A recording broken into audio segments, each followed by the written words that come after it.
doing this stuff, and it's like, you know, when you get into that, yeah, and you just can't stop. Yeah, you can't help yourself. And no one else would have realised because they're obviously just watching on camera. They can't see him there going, ooh. Nah. 40 seconds. Whoa, the pressure's on. I'm not pulling a Grant. Yeah. Yeah, we actually went already, so we're good. We are going live.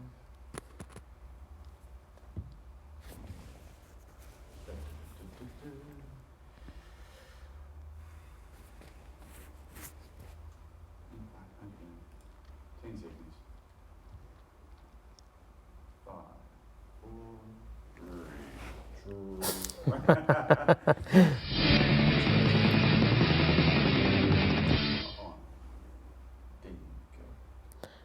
Welcome, folks. Here we are with Their Side again.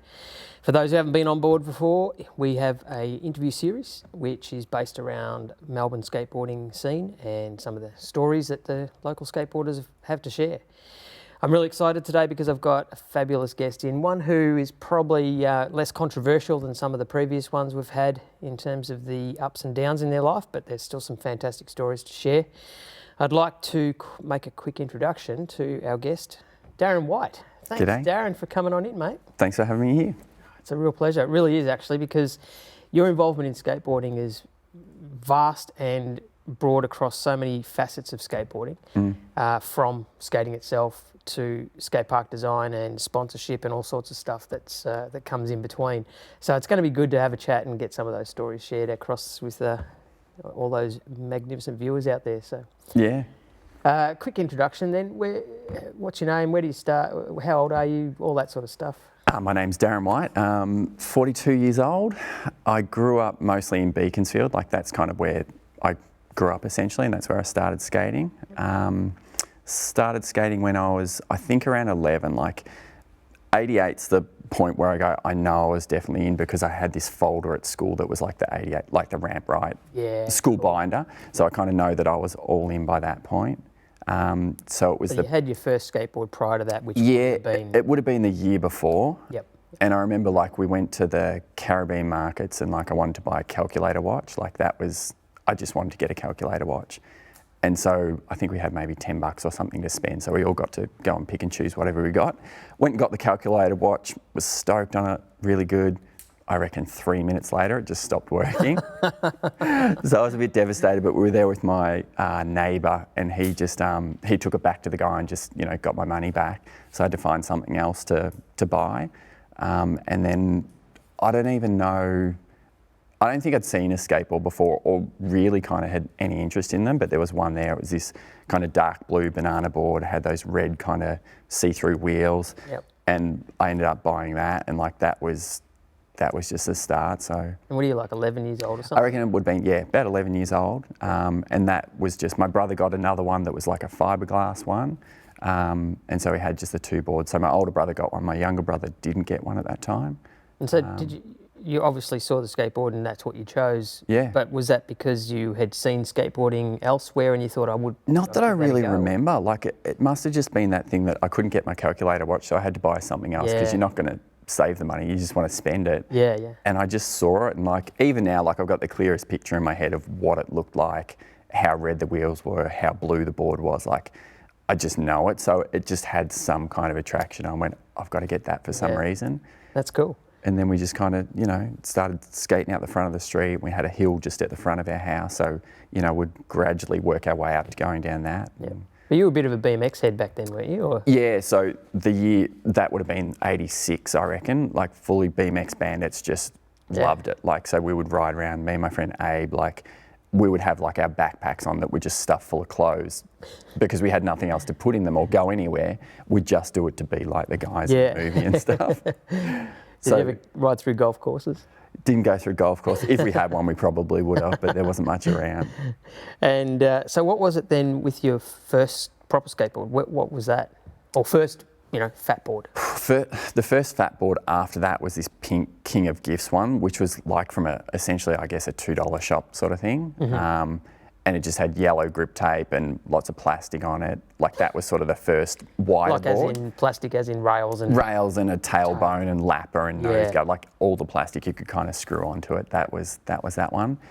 Then my... Did you ride that very often? Was that sort of... Yeah.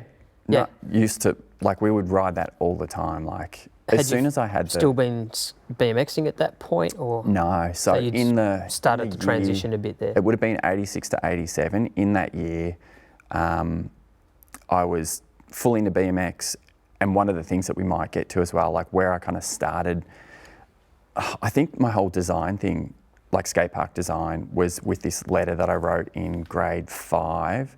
We just had to write like a letter, like on a typewriter. We just had to write a letter to someone. Is this a part of a school project? School project, like in grade 5, I think it was. And I just wrote to the local council and said, oh, look, heaps of kids got bikes for Christmas. I think it'd be cool if we got a BMX track. And I sent it off to council. And then like 6 months later, like I got a letter back going, oh, thanks, Darren, for your letter. You know, we're going to look at this and see what happens. Another 6 months later went by. Oh, we've actually allocated like $1,000 to build this BMX track. By the time the BMX track got built, like I was skateboarding, I wasn't into bikes anymore, because I remember actually going down there on a skateboard to... Yeah, right. Yeah. And in fact, that story has a bit of something funny about it. Did you not go there? It was your friend's skateboard that you were using that day? Yeah. And did he tow you on his bike? Yeah, so Abe How'd had that this end up? blue Hazoi, and so we watched kind of the opening. We didn't even really go over to the park, I think, but his house was right across the road from it. Yeah. So he was just going to tow me up his road, like on his bike. So I held onto his seat. He started racing off, and I hit a stone or came off or whatever, and just dragged along the ground. It was that thing that I didn't think to let go. I just kind of tensed up and held on. So I just dragged myself along the, And he's on just the road. pedaling And he was away just, and- he was just going, just drag me along. Yeah. So I remember that opening from pretty much getting that gravel rash. And so you didn't even ride BMX on the BMX track that you got on? No, like I would have gone on it a few times, but like I was past that point now. Yeah. Just fully in and... Awesome. And so what was the first proper skateboard you got then in terms of a pro model type board? I got a Vision Jinx, like a second-hand one of those, after like that pink one sort of disappeared or just disintegrated. Yep. But my first board that I actually got to buy like off the shelf was the Rob Roscop, the face. Yeah, cool. That kind of screaming face, a dark purple one. Did you get a whole setup or just the deck? I must have got a whole setup or just pieced something together. I just remember going and buying the board like from Impact Zone in Dandenong. Like I remember going in there, just seeing all the boards, and that one just stood out. Was it a skate only shop, that one? Was it a... Yeah, I'm pretty sure. I don't know whether they had surf stuff. I only remember the skate stuff that was in there.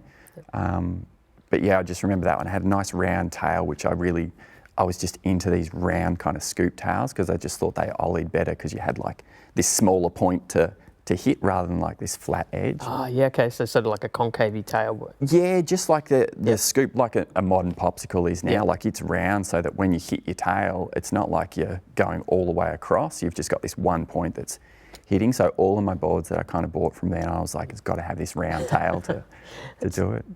Interesting to see that you had such a perspective on it. Even back then, you've got a detailed perspective on things now with your design, which we'll talk about later. But even back then, you were thinking about those little details as well. Yeah. You know, just certain things appeal to you and you just go, oh yeah, I like that. And then I made up a reason why. Gains. Yeah.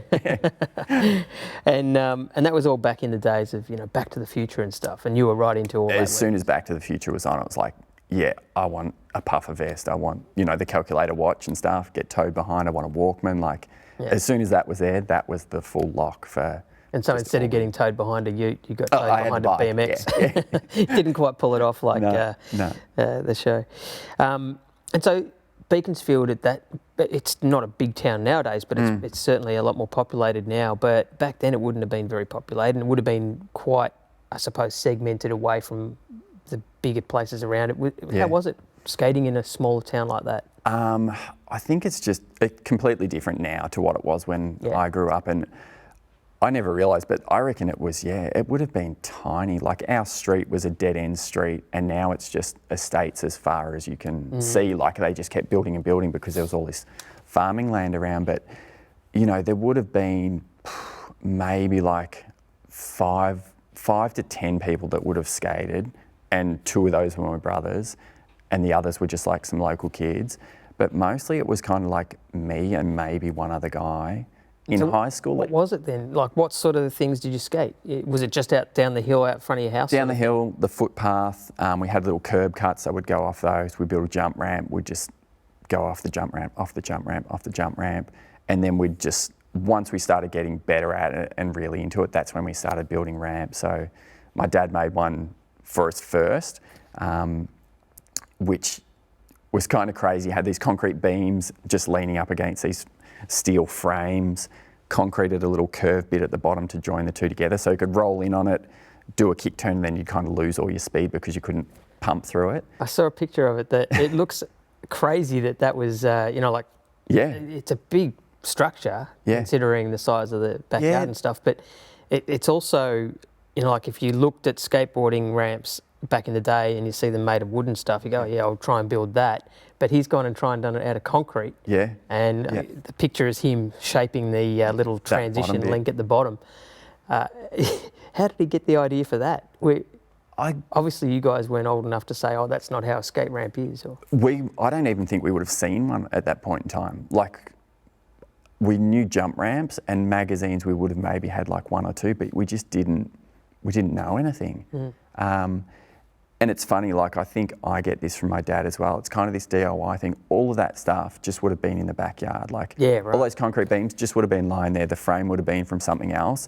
And he just would have gone, oh, maybe I'll put that together, and you want to roll in. So yeah, I'll put this bit of steel on top so you can roll in from the top bit, and just kind of made it up. That's cool. And then we see if it worked, and if it didn't, would kind of rip it down. So that lasted not very long because even the surface was like this cement sheet, so we put our wheels through it pretty quick, and it just didn't happen. Did some of the anymore. local kids come and join as well on that, or? Local kids came over, but mostly just to use it as a slide.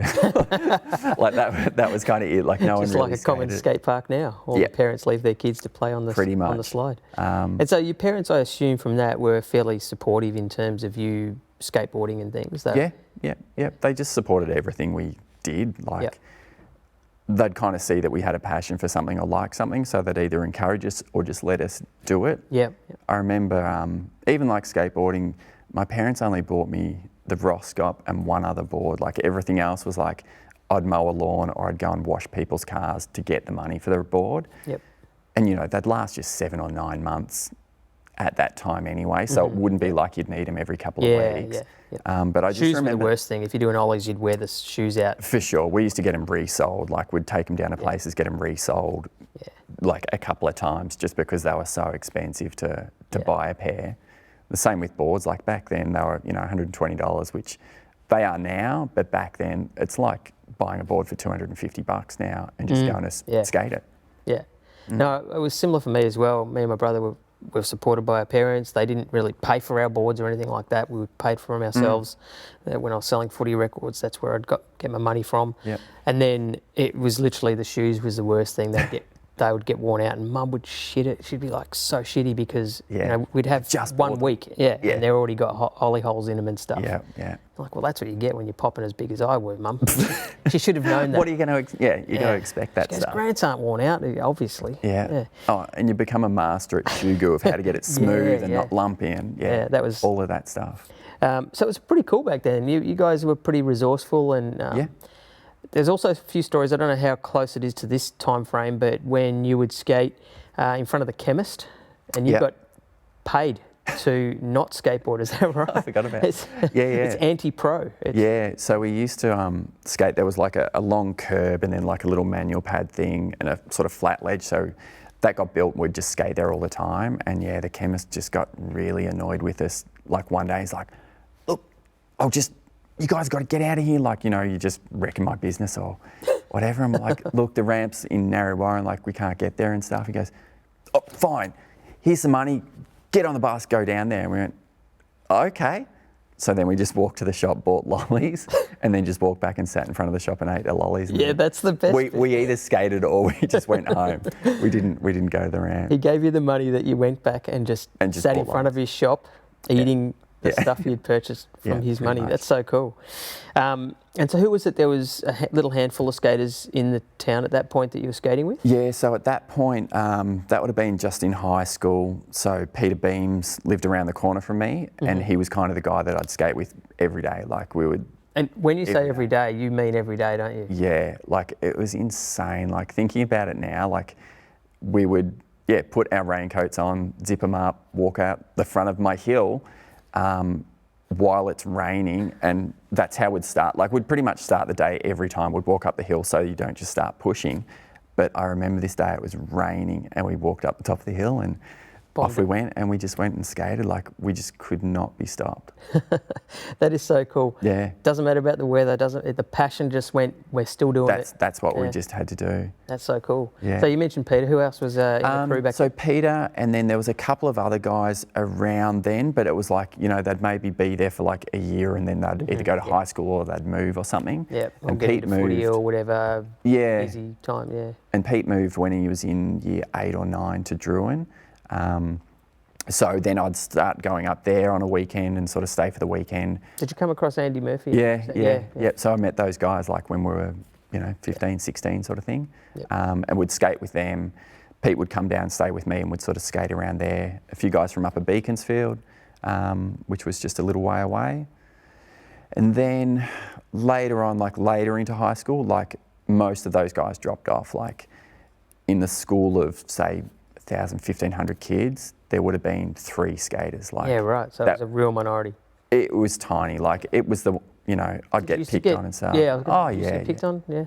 There was one of me. Like it was pretty bad. Like for that time, that was when the bogans, like the heavy metal kind Heavy of metal bogans, guys, yeah. not the bogans as we know them No. now. Yep. That's when like bogans and skaters like were really fighting, and like me and this guy were like pretty much at it.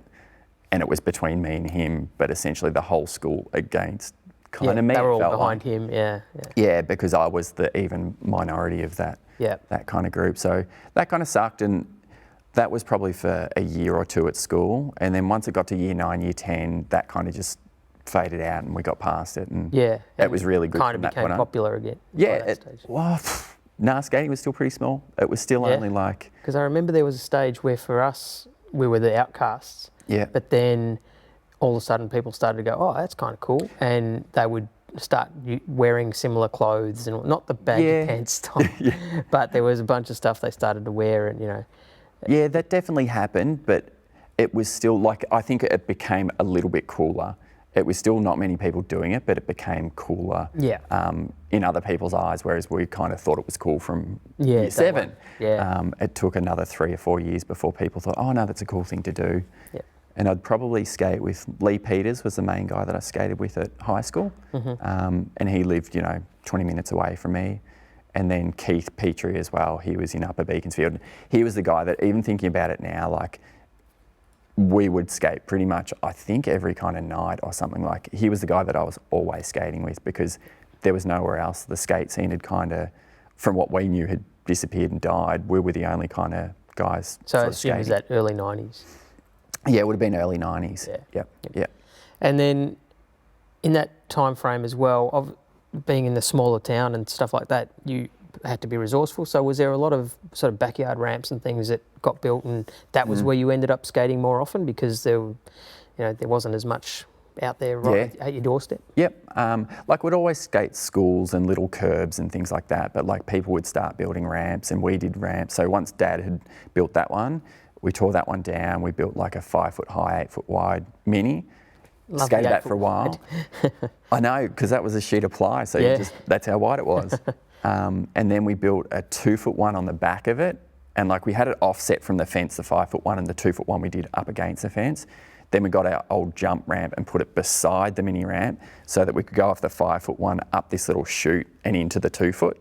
So you're making your own chin ramp setup. Yeah, that's what we thought. And that one had like a cubby underneath it with a light and a floor and everything, so we'd sleep under there. And I heard that you used to sleep under there and then sneak out in the middle of the night and skate the streets. And pretty much, go for a skate. Go down the car park and skate. And so on that note, you're not necessarily a baddie. You didn't do a lot of... No, haven't been so in tame. Yeah. However, there is, and thanks to Keith, I think it may have been that mentioned this, that he asked me to mention the night of crime, the crime spree night. Crime spree night? Yeah, he didn't elaborate on what that exactly meant, but there was a But definitely night of crime. I don't know about night of crime. It would have been definitely sneaking out, and I think it was probably the one where his mum was away, and so he took her car, and he would have been like, I think he would have been 17. Like, he was a year older than me. He would have been 16 or 17. But not licensed. No, not licensed. So we just arranged to meet up. I didn't know he had a car. Like, we'd just go down and skate this car park just around the corner from my place, and it was like, oh, we've got a car. All right, let's go and skate in Narre Warren. And went through like a McDonald's drive-through and stuff just because we were like in a car, giggling in a car. Yeah. I think that's kind of as crazy as we got. Yeah. He did also mention you got chased by the cops for throwing lemons at a train. Oh yeah, that's right. So you got a big criminal record. Yeah. Don't know, did you get caught? No, we didn't get caught. That was pretty scary actually, and really stupid. Like, just thinking about what we were doing, like it was just dumb stuff. And But that's what you do when you're young. it is. You're kind of testing boundaries and stuff, but you just think about it now and you just go, oh, why did I even do that? Like, one, someone could have got really hurt, or I don't know. You are grown up now, Art. Someone could have got hurt. He's really thinking about the people. Yeah, it's age, wisdom with age, I think. And although you had a lot of friends by the sounds of it who you would skate with and things, you didn't necessarily treat them that well. Marcus has complained that you actually made him take the jump ramp home with a broken wrist. He had a broken wrist and you made him carry it. I think I asked him to carry it. We were skating the jump ramp at the school, and so we had to get the jump ramp there and obviously get it back home. And he came off and landed on his wrist. He's going, oh, it's really sore. I'm like, yeah, whatever. So he had to help carry the ramp home. And it turns out, yes, that he did have a broken wrist. So at the time you didn't know it was broken? Didn't know it was broken. We just thought he was being a bit of a baby. We'll give you that then, yeah. I thought you just didn't really like your friends. But it makes a good story. A couple of the other ones that came about from that era, a couple of the other stories were, so you built yourself, not the half pipes and stuff, but you built yourself a little bank ramp, is that right? Yep. And you invented big spins? I did, yep. I invented big spins. Wow. Didn't you know that? Oh, I didn't know. It didn't happen in Southern California. It was in Upper Beaconsfield in someone's garage. I saw him on a video from America and I thought that's where it came from. No. But no, I didn't realise you needed videos to get it out there. So how many other tricks did you invent? Countless. It's that thing, like we didn't see videos, and we'd see like magazines sometimes. So it was kind of, you didn't know what your skateboard could do or what you were meant to do with it. So you'd try and flip it over, or you'd try and jump on it, or you'd jump over it, or you'd spin it. And so once I'd learnt this kind of shove it thing, we just had, it would have been like not even a foot high, I don't reckon, this bank ramp that we made, which was just a bit of ply leaning on some bricks. It's just like a driveway kind of Yeah, setup. really, really tiny. And so we were just messing around, doing kick turns, and then I just sort of started to do a shove it, and then it was like, okay, do a shove it and come back round. And like, I'd never seen anyone do it before. I didn't know anyone else had ever done it, so I'm like, I just made this trick up. Like, that is so cool. Yeah. I mean, and that's what skating is about, isn't it? You do stuff, and some of it may be stuff that someone else has done somewhere. Yeah. But you're doing it, and in your mind, that was the first thing. You've never seen it before. You've developed it. It may create have that eventuated from a little mistake. Like sometimes you overflip something or over-rotate something. Oh, actually, if you keep trying I to can rotate, push that. Yeah. Yeah, and you've done that and made a trick.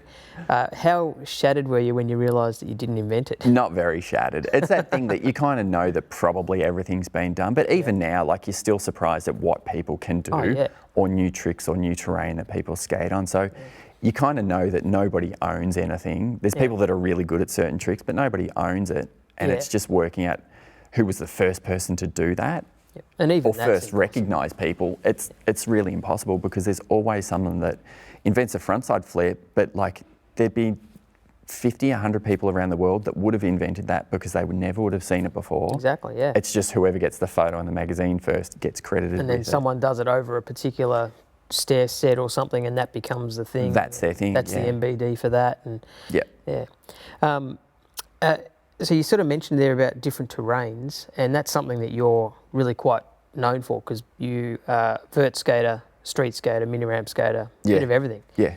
And so when did you sort of get into vert? We've talked a bit about your little ramps and stuff around the neighbourhood, but vert happened for you somewhere along the way? Yeah, it would have been that late 90s, late 80s, early 90s sort of period. And it was just a progression. Started in the streets, jump ramps, mini ramps. Vert was the next kind of obvious thing. Yep. And that's where it was popular as well for skateboarding. Did you take to it comfortably? Like, because you'd already done mini ramps a bit, so vert was kind of a natural step. It was just a step. Like, I'd always look at it, go, learn a frontside ollie, standing still, moving off a curb cut, off a jump ramp, on a mini ramp, on a vert ramp. Like, it was just that natural progression for any trick that I'd kind of be doing. Yep. And the vert ramp was kind of the end goal to do something on.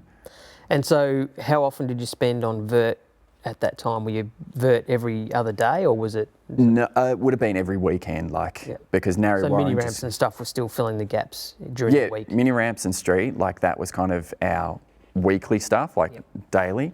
And then on the weekends, would go to Narry Ramp.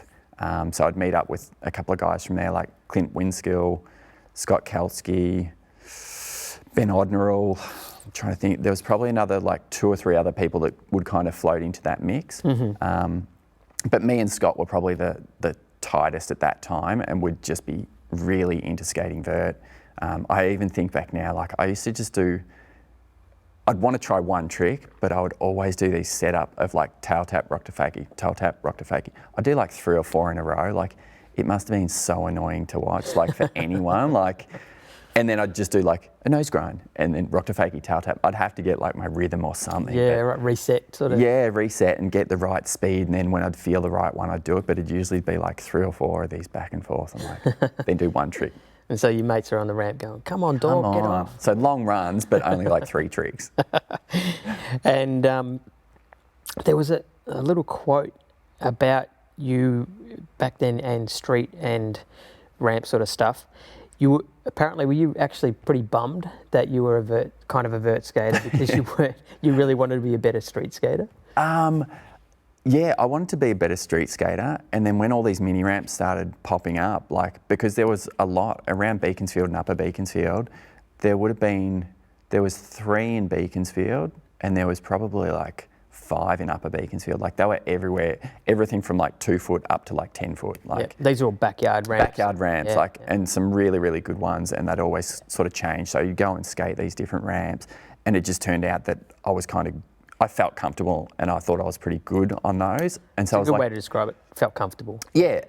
So I was disappointed that I seemed to be excelling in mini ramp and not street. Yeah. Yeah. But that's what you were on. Yeah. That was it. Yeah. And you had your own ramp where you'd built underneath the platform. You'd built that right up, so it was basically like a room with a light and everything in there. Yeah.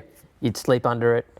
That would have been pretty cool to have your own, essentially your own skate world. Yeah. It was just like a little cubby, and we'd be able to read our magazines and stuff with the light go in on. there, hang out, and you don't have to go back into the house or anything. No, we'd have sleepovers there, and it was really cool. Yeah. And so you did build a lot of ramps and things back in those days, but now that's part of what you're known for, building ramps, which we'll talk about in detail a bit later. When do you remember, though, building your being really involved in the design of a ramp and making it, a bit more than just a ramp? Yeah.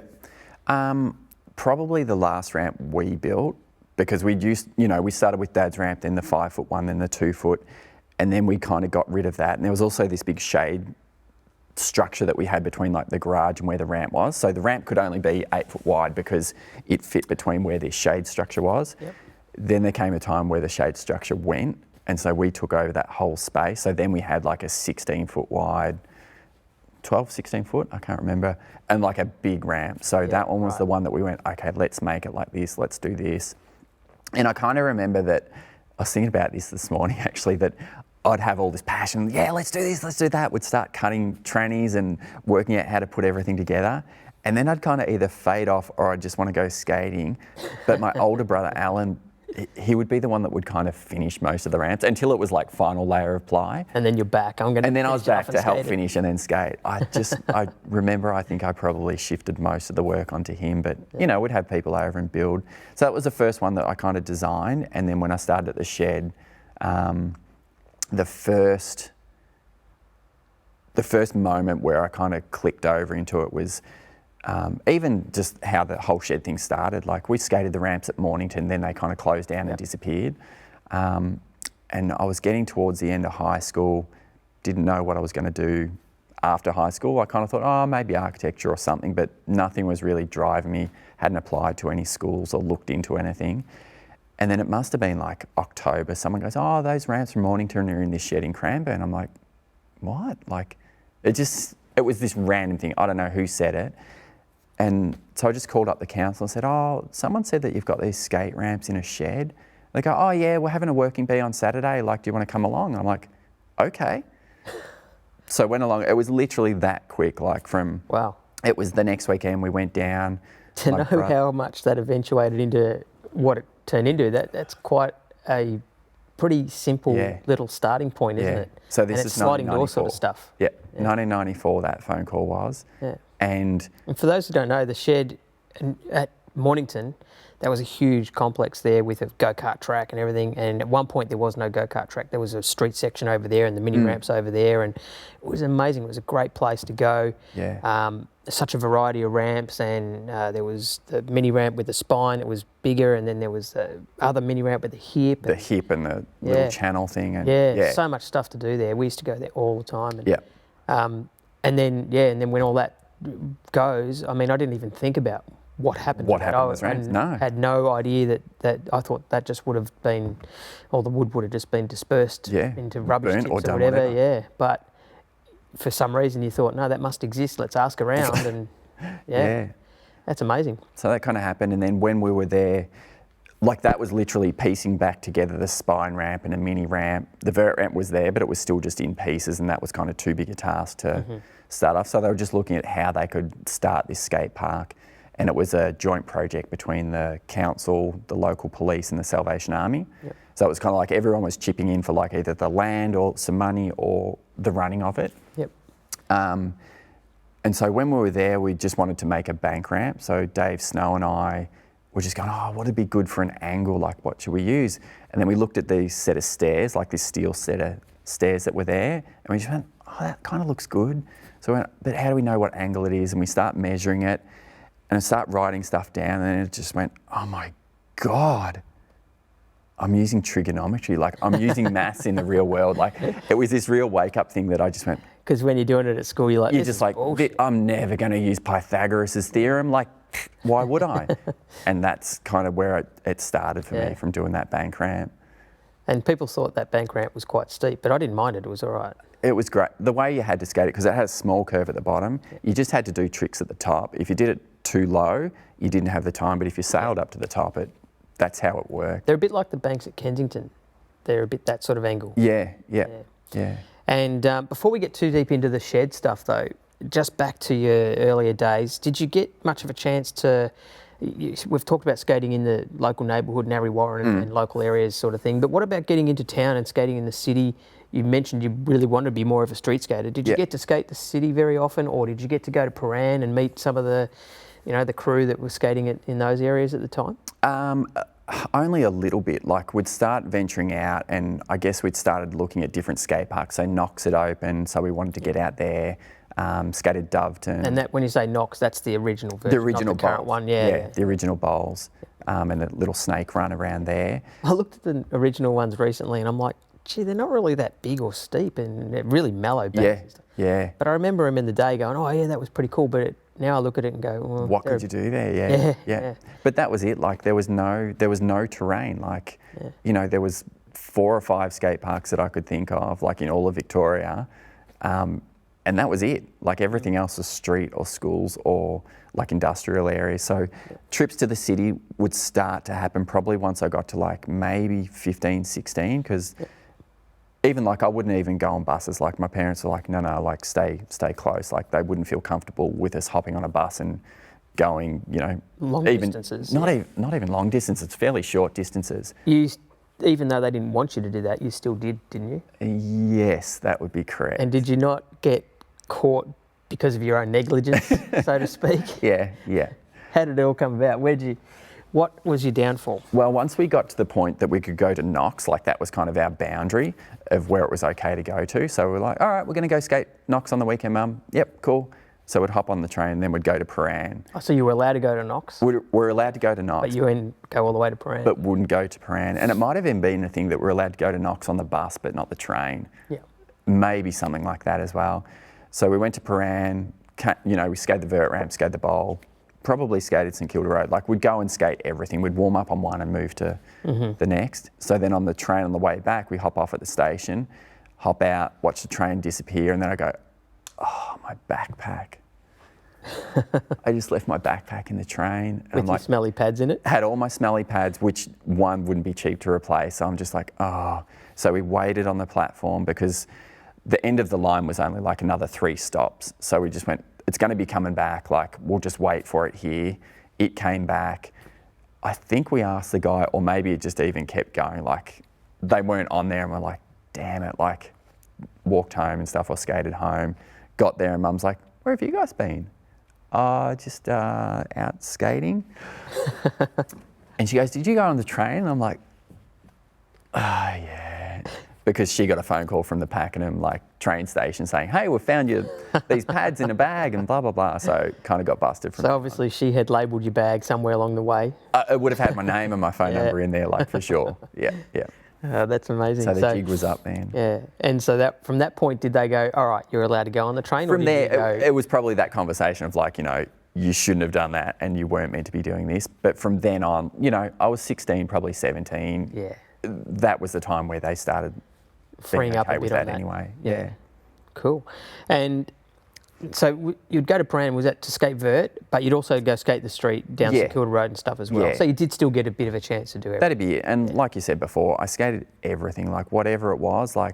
If there was anything that I looked at and went, hey, we could skate that, that's what I'd skate. And you just learn. But Paran was kind of the vert ramp. That's what we wanted to focus on. And that was the original vert ramp too, the smaller version. Yeah, which was the same as Nari. So yeah. And then, so what about street spots? What was some of your favourite street spots?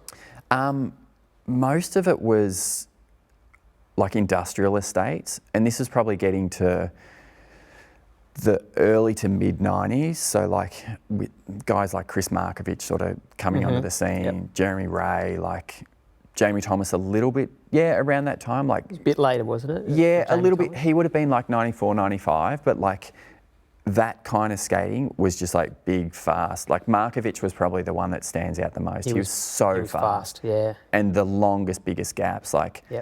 Frankie Hill had done some stuff as well, but Markovich and Alan Peterson, going from road to road, you'd see these gaps. And so where we grew up, Hallam was where Scott Kalski lives. So I'd go and skate with him, and that's the guy that I skated vert with. So we would go, and all this development was happening. So around us was all houses. Yep. Hence why we had so many mini ramps, because we had to pay for a top layer of ply, and that was about it. There was just wood for days. And so with his area... You didn't steal wood as well, did you? I think, what's it called? It's, is it repurposing or... That's right. We redefined that. Yeah. Just borrowing or... Redistributed. Yeah, redistributing, that was it. Redistribute the wealth. Yep.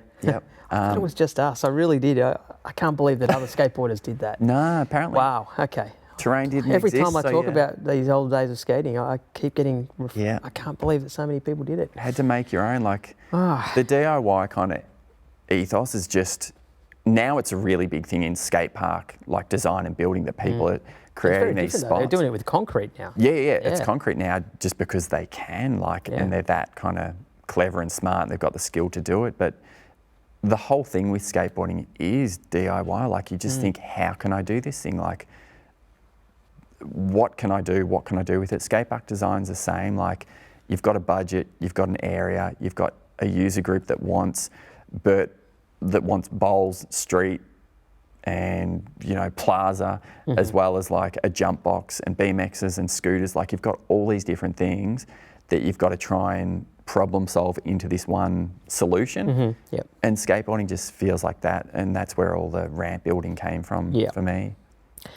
And then, so we did touch on the shed earlier, but let's get into a bit of detail about that, because that became a pretty defining thing for you and your career and your involvement in skating as well. I suppose in some regards it solidified your position in skating, because it gave you a bit more notoriety. It bring you in front of a lot more people. And me, for example, I didn't know you up until seeing you at the shed.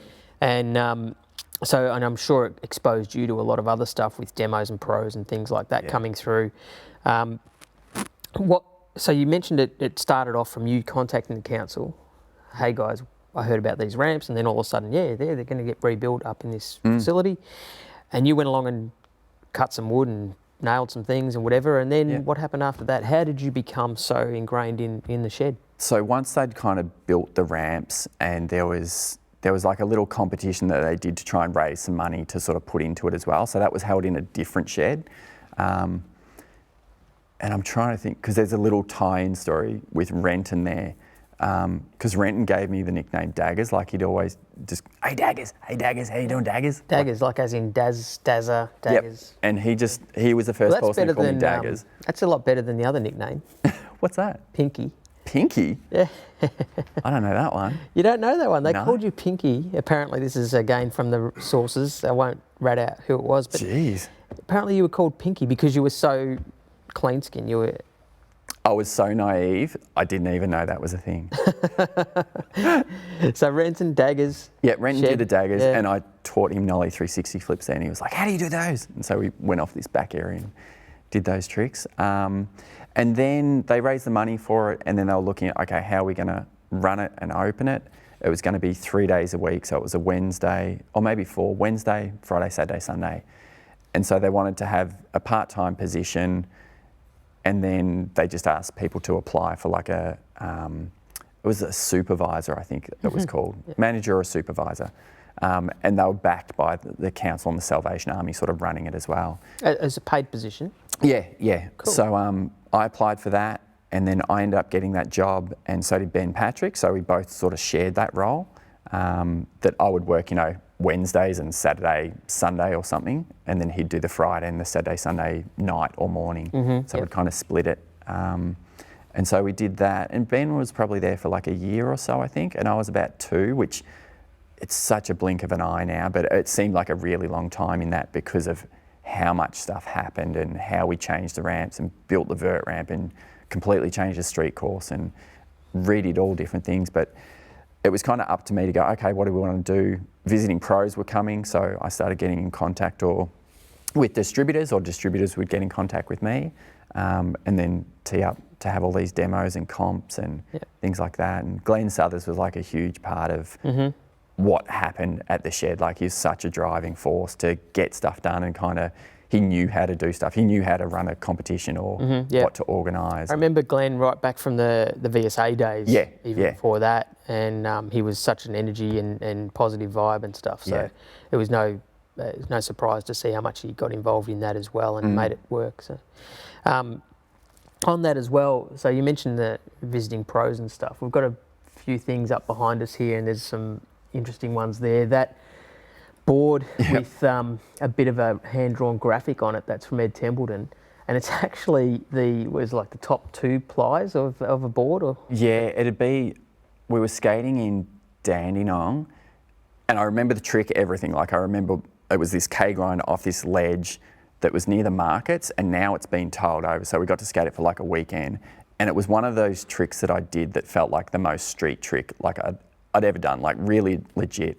Made it a couple of times, came off one, landed on the nose, and then it just kind of went boom like that and split. Just delaminated. Like, damn, just delam right in the centre. So I unbolted the trucks and stuff, and then a mate just got a screwdriver and kind of just peeled it in half. So I had a top and a bottom. I took it back to the shop and said, look, this didn't really break, like I didn't snap it, it just delaminated. So they gave me a new board, but I made sure I got that one back because I just thought it was a pretty cool way for a board to split. Yeah. Then when there was a demo on, and there was Templeton, Max Schaff, I think Jamie Thomas, and maybe someone else, maybe Huff, they came along. And so I just went, I'll get him to sign this board. So I went up to Ed first and said, can you sign this? And he kind of went, oh, what type of board is it like? I went, oh, it's a foundation. He kind of laughed and typical. And then he... were you going to get him to sign the top of it, or...? No, I was getting him to sign like part of the split. So I just went, okay, here's a board. And he just started drawing, and I'm like, oh my God, like Ed Templeton's drawing like one of his graphics essentially. Then he signed it, and I just went, thanks. And then I just didn't want any of the other pros to sign that. So I've got like the other pros on the other half, but that one's the one that I just went, man, like it was just a really special kind of story behind the board. Plus Ed Templeton's done like some art on it. Like, that's pretty I awesome. love it. And you've also got Tony Hawk board there, which is signed and personalised. Yeah. It says to Darren, thanks for the true vert ramp. So obviously he has connection to the shed and the vert ramp that was built there, which was a proper, couple of feet of vert sort of thing. Yep. How was it, having someone like Tony Hawk be a part of things like that sort of project? It was really insane. Like when I started the job, like I was 18, fresh out of school. Like I don't really think I realised how much support I must have had behind me, because they kind of essentially gave me and Ben literally the keys to this skate park. So we could skate it whenever we wanted. If there were visiting pros like that were in, we'd get calls and be like, all right, we'll meet you down there, and we'd just go and have a skate. Like I remember skating with Mumford and Chad Barty and stuff, like just me and 3 other dudes. Yeah.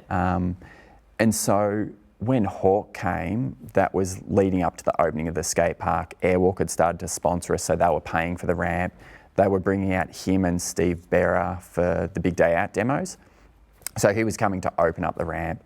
We were working on it for like the couple of weeks leading up to it.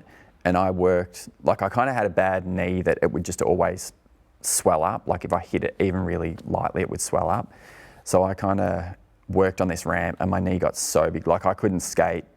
I couldn't skate it once it was done. Yeah, because I was kneeling, just screwing in stuff the whole time.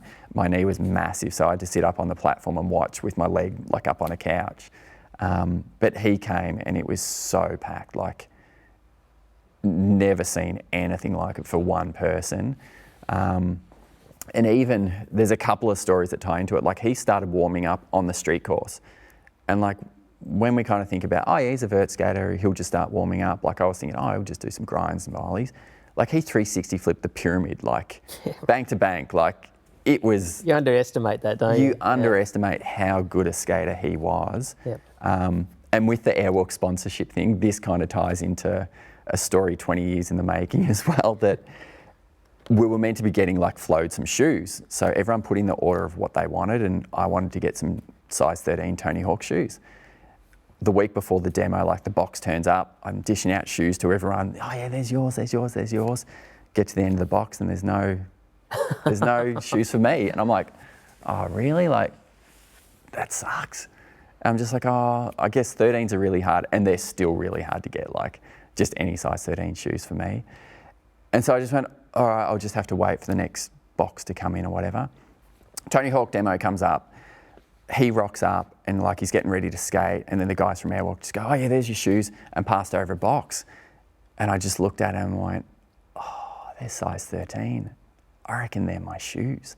And like I was fully devastated. Like I was bummed. They held them off to give to him. To give to him. And I was like, they're my goddamn shoes. Like I was really kind of a bit annoyed. Tony Hawk. Who the hell's he? And then I just went, how funny is that? I was annoyed at Tony Hawk wearing the Tony Hawk Airwalk shoes. Like, anyway, that kind of, I got shoes after that. That was fine, like after a little while. Is that these shoes here? So these ones, we went to Japan last year, and just by chance, the day that we arrived, the Lakai team were there to launch the these are proto Lakai, shoes. of course, they're not the Airwalk ones. No, so they're the Lakai shoes. Yeah. So they were in Japan to launch that shoe, and I'm like, we've got to go to this demo, like Hawk's going to be there. Like, one, I want to see him because he's just incredible, like demo skater, like is phenomenal. But I've got this photo of him doing a Japan Air at the shed opening. I want to get him to sign it, and I can tell him that's the one there. Yeah. And you can see it's signed. You can see him tweaking out that Japan Air. Yeah. And not wearing those shoes though. No, they were the other shoes. This is the ones the shoes you should have had. Yes. Yeah. Correct, Dean. So I told him that story and had a bit of a chuckle, and then he goes, "Oh yeah," like he didn't remember the demo because he's done so many, but he goes, "That's a pretty cool story. Like, tell you what, after I finish this demo, how about we like even things up? I'll give you these shoes." And I'm like, that'd be sick. So those ones there that you've got, they're like the ones that he demoed in Japan. So they actually came off his feet that he wore in that demo. I made sure I stood like at the end of like where he was walking, like everyone's swarming in for autographs. I'm like, oh, Tony, like those shoes? He just took them off his feet and just gave them to me there. And Will Stoyles, we're all good, mate. Got a new one. The shoey. Got the shoey. And the funny thing was, like when he gave them to me, I'm like, sick, I've got a pair to skate. Like, I've just got a new pair of these shoes to skate. I didn't even kind of go, actually, these are shoes that Tony Hawk has skated. He's just given to them. They're kind of special. Connected Maybe story, I was just going to skate in them, like until I got home. Then I went, actually, I might just hold off and I'll leave those ones in a box. He skated them just once, I assume, looking at the condition. He would have just laced them up for that. Just a little bit sort of scuffed on the Just from from the knee bail. sides, and that's it. But yeah, and like you can't even tell the soles have been walked No, so I ended up buying a pair of those ones or getting a pair of those ones to use. to actually use and walk around in. And they're slightly different. Like there's all these little tweaks that I kind of just looked over and the logo's a different size and Oh, right, the so they're insole's like- different. So that's like, it's a one-off Yep. kind of thing as well. And so that was a pro that you've got to see the demo now, but there was still plenty back in the day at the shed, including, like the private sort of ones as well, which is pretty cool. And how often did you just go for a skate yourself? Like, did you and just one or two mates or whatever just open the door, go in for a skate? It'd probably not very often, because even thinking back, we were there like 3 or 4 times a week anyway. Yeah, And like right. lunch breaks, we would skate. Like dinner breaks, we would skate. Like that's what I'd do. If it had an hour for lunch, I'd pad up, skate vert, then I'd get back to work after that. Yeah, yep. So we'd be skating heaps. We'd skate longer and later than if we wanted to keep going, or if someone wanted to get a trick, we'd just stay open. But it would only be like maybe, a couple of times a month we'd go down there and have a skate just ourselves. But usually it was the session that you were going for anyway. Like Wednesday nights were just crazy, because you would get people coming from the city. Like that was the night that you'd skate midweek. Really, really good sessions. Like They were good. it was just an amazing kind of vibe on those times. I remember those sessions, they were a lot of fun. And the park itself, over time, it morphed and changed, and there was always something different. And whether the banks changed different positions or the fun box in the middle changed. And there was that point where the fun box had that curve wall ride built into it as well, which was actually awesome. And you could sort of ollie off the little ramp bit onto the wall ride and all sorts of stuff. Yeah, and wash up it and stuff. So was that sort of part of your role there, was not just to manage the place and open the doors or whatever, but you also did the design and stuff of the ramps? And so we'd do the design and the construction of all the ramps there. So that wall ride thing actually stands out as another sort of turning point or a clicking point for me. Because like I've still got the hand-drawn biro sketches at home of how I worked out. Because I went, I want to have a wall ride, but how do I build it? Like, what do I cut out of wood to make a curve that's going on an angle up this bank? And then I worked out that if I drew the curve and then stood them vertically, it would just work. fall into place. It would just fall into place. Like it would just follow the bank up across the top and then down again. And so it was all these little things that I just work out, how do I put it together to make it work? Because you can design kind of anything, in your head. You sketch something down and go, yeah, that'll work. But then when it comes time to putting, like, does this piece go into it, or does it go on top or under or through? Or those details became really tricky to work out. And it kind of led into the point, at the start we just had a bunch of wood and some screws and we could make whatever we wanted, and it was pretty ghetto. Then we started getting to the point that we'd have to go to like our bosses like Salvation Army and say, I need $300 to go and buy 6 sheets of ply and 500 nails and whatever it was. So I had to start drawing plans of what I wanted to build. Like a proposal sort of. Work out how many sheets of ply I needed, how much it was going to cost, then go and ask for that, then build it. At the same time, my mate Marcus, who had the broken wrist, he was doing a design and drafting course. So he was learning how to draw and design houses and factories and bits and pieces at TAFE.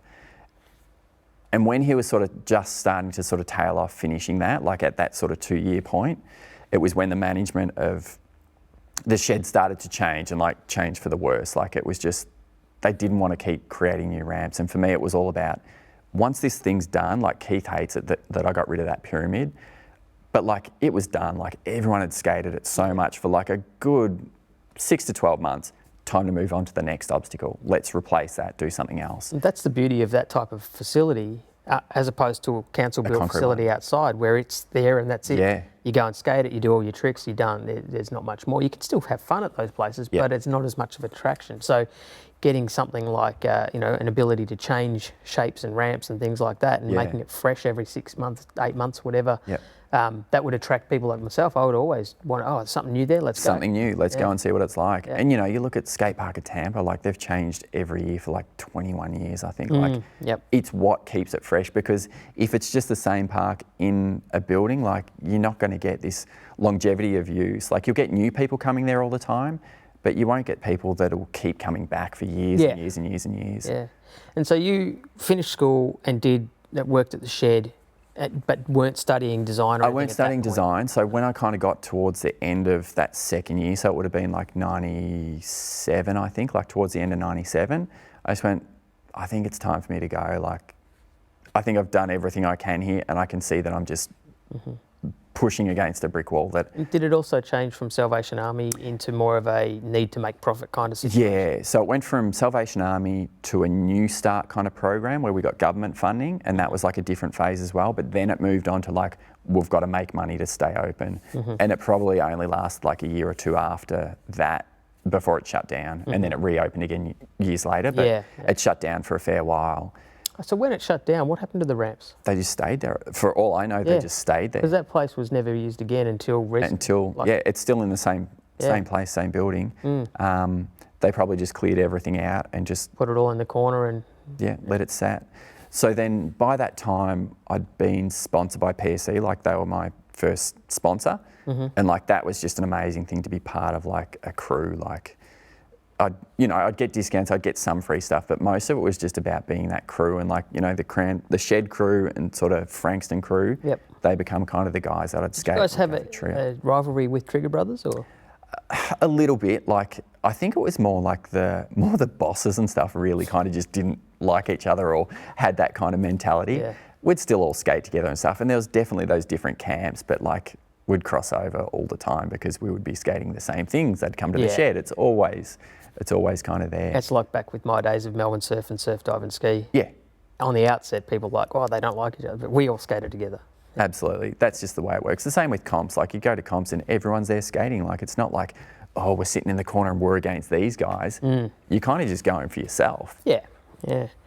And so you ended up working at PSC as well as... Yeah, so at that time I just went, what am I going to do? Like, I've got to get a job or I've got to do something else. Like, what's my next thing? And I've always been interested in art and graphics and drawing and, you know, doing those ramp plans to get the money to build something at the shed made me start going, okay, I kind of like this stuff. Marcus has shown me that, you know, he's drawing houses. People are always going to need houses. I've got a job for life. Like that's... You had the choice of people are always going to need houses or coffins. Yeah. So you chose the one that's a little bit more positive in life. Yeah, I went for the house option. And so I went, all right, maybe this is the way I go. I can still keep drawing stuff and, you know, that'll be my day job. So I went to school, then I had to work out how to get money. So I went to Mark Grace and I just went, look, I think I'm done at the shed. Like, any chance I can get like a job at the shop? And he just kind of smiled and I'm like, sick. Like, and they fully just looked after me. They got me a job. How good's that for a job interview? Can I have a job? And they smile and you're done. That's a job. It was pretty much like, it felt like it was that quick because I'd been riding them probably for a year or so then. Yeah, they knew you as well. They knew who I was and like I'd skate with Mark all the time. That's like people like Glenn Southers. He was saying how, and so many people have said this when I've done some research for our interview, is just how people knew that they were going to be able to rely on you and you were, you know, you're not going to go astray and all that sort of stuff. So it doesn't take much for people to know that. And when you approach them, they go, yeah. I can find a spot. Yeah. Yeah, you're the sort of person we know that you'll still be here 6 months later, not ripping us off or not you know, doing something. So yeah, that's pretty cool. And even the shed kind of, like I was saying, Ben and I got this responsibility when we were 18. And I've always kind of felt, since that point, I reckon, I've always kind of felt that big brother mentality or that teacher kind of mentality that you're looking after other people because, you know, I'd be there if someone breaks their arm or their leg or like I'd wait until the ambulance gets there. I had to make sure that everyone... Get them to move ramps at that point. No. That was an obvious break. You know, all that, like taking on that responsibility that people would come in and they'd be older than me and like, I'd be like, that's Grant Sammut. He's like the demo king. Like I would know who you guys were. Yeah. But I would be responsible for saying, you got to put a helmet on when you're on the ramp, or you've got to do this, or you can't do that. Like, I just took that on, and that's kind of how I've felt the whole way along. That I just felt that responsibility for, I guess, other people and to help out and just be a nice guy. Like, I don't remember ever paying going in that. I don't know if I ever paid. I don't know. I definitely let a few people off. Yeah. And that was kind of part of it. Like, you know, it'd be like, you'd pay, and then it'd be like, no, it's all right. If you haven't got money, like, go through, have a skate. Because, you know, if it was a busy night, it wouldn't make a difference. Yeah, yeah. For some reason, I was thinking about it the other day. I was like, I don't ever remember paying going to that skate park, and I went there all the time. So. You would have for sure. Or you would have got a membership or something and then you forgot that you paid for that, or I don't know. I just, or you just bumbled through and I went, oh, it's Dean Sammut. Look how high his ollies are. I didn't see Grant there. I don't remember Grant from then. No, because you would have heard his worm burning ollies. But yeah, so that sort of, when you left the shed and you were studying there and working at PSC, and so that in some ways changed your trajectory in regards to skate park stuff and connections. You were still skating during that time, obviously, as well as studying and things. And where were you living back then? I was at my parents in Beaconsfield. So you're still in... So still there, still there. And because you had quite a connection to that Frankston side of things as well. Yeah, and that was all through the shed and Glenn and like the skaters that I'd skate with, like Dan Bonner and Aaron, who else, Scotty Cameron. Like we became really, really close, like sort of in those shed kind of times. So we'd always kind of skate. Chris Middlebrook, and it was really cool, like a really good... Because there's a strong scene down in Frankston way. Good guys. Really good. Yeah. And so Cranbourne was like, the shed was the closest thing that they would come down and skate, and we'd go on trips to Canberra and Sydney and all this sort of stuff. Oh yeah, like you did go to... You and Glenn both loaded up your cars with young skaters and took them up for a trip. Yeah. And see, even when you talked about that before, it was like me and Glenn took it. Like Glenn he would have been like 40 or something, I think. Yeah. He would have been late 30s, 40. I was 18 or 19. But it was kind of like we had the same thing. All right, I'll take a carload, you take a carload. And off he went. Like, he's a really, really good guy to be around. Awesome. Did you get some good stories out of the travels? Yeah, and just those things of like, just the journey itself. Like, yeah, and the hype, the excitement about it. And that's it. The first one was Glenn's Magical Mystery Tour, because like, he'd be saying, we're going this way, and we'd follow him. He'd get lost like so many times. And it worked well in his favour, because I think it was the second trip. We'd go like the Melbourne Cup weekend, because Melbourne would shut down, but everywhere else would still be open. So we'd disappear for those 4 days and just go on a skate trip. So I think the second year was when I was turning 20. And I was like, oh yeah, I'm going to get a tattoo when we're on this trip and blah, blah, blah. And I didn't do anything. I didn't even look up to see if there was any tattoo places around. It was Canberra, so there would have been, but I was literally just like, oh yeah, I'll get a tattoo on my birthday. Anyway, we're driving around, we're at Belco, and Glenn's like, oh, he collected tropical fish. And he's like, oh, there's this guy that's got this tropical fish, I want to go and check out, like maybe take it back with me. And all right, cool, like, you know, you've hung out with us for the last 2 years at skate parks, let's go and look at a fish. He's driving around, getting lost again. I'm like, dude, you don't have any idea where you're going. Canberra's like that, because it's all big roundabouts. It is big roundabouts, but like he's all, you know, oh no, let's reverse, U-bolt, back here, back here. We turn up to this industrial estate. He hops out, and like this is the day of my birthday. Hops out, walking around. He's going, oh, it's around here somewhere. And we're all looking. I'm going, I don't see any tropical fish sign anywhere. And I just went, oh. There's a tattoo place over here. While you're looking for your fish, I'll just go over and I'll see if this guy's open. And started walking over, and then they just go, hey, happy birthday. And I just went, what? Like, I had no idea. They organised a tattoo place to take me to go and get the tattoo, paid for it and everything for me. That's cool. Yeah, so it was really kind of cool. Like, it tied into the whole... Is it in a place you can show? It's just on my ankle. So it's an indie tattoo that's... Oh, yeah.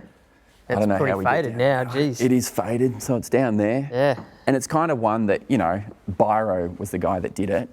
It looks like he did it in Biro. Yeah. Because I had this indie watch that had the right kind of symbol that I wanted. I'm like, can you do it like this? And he drew it out first. I went, oh, it's not quite right. Can you do it again? And he fully went, oh. And I went, oh. So he did it again. I went, yeah, that looks good. But, you know, all those imperfections and stuff, I kind of got it. And especially on that time was like, I don't want to forget these times. It's more than just the It's more than the symbol, yeah. And so did you travel for comps and demos, or did you just travel like that? Was it, comps and demos we would, like, you know, with either PSC or the shed, like we'd kind of travel around. We had a little team that would go and do little festivals or fetes or school, like clinics and things like that. Yep.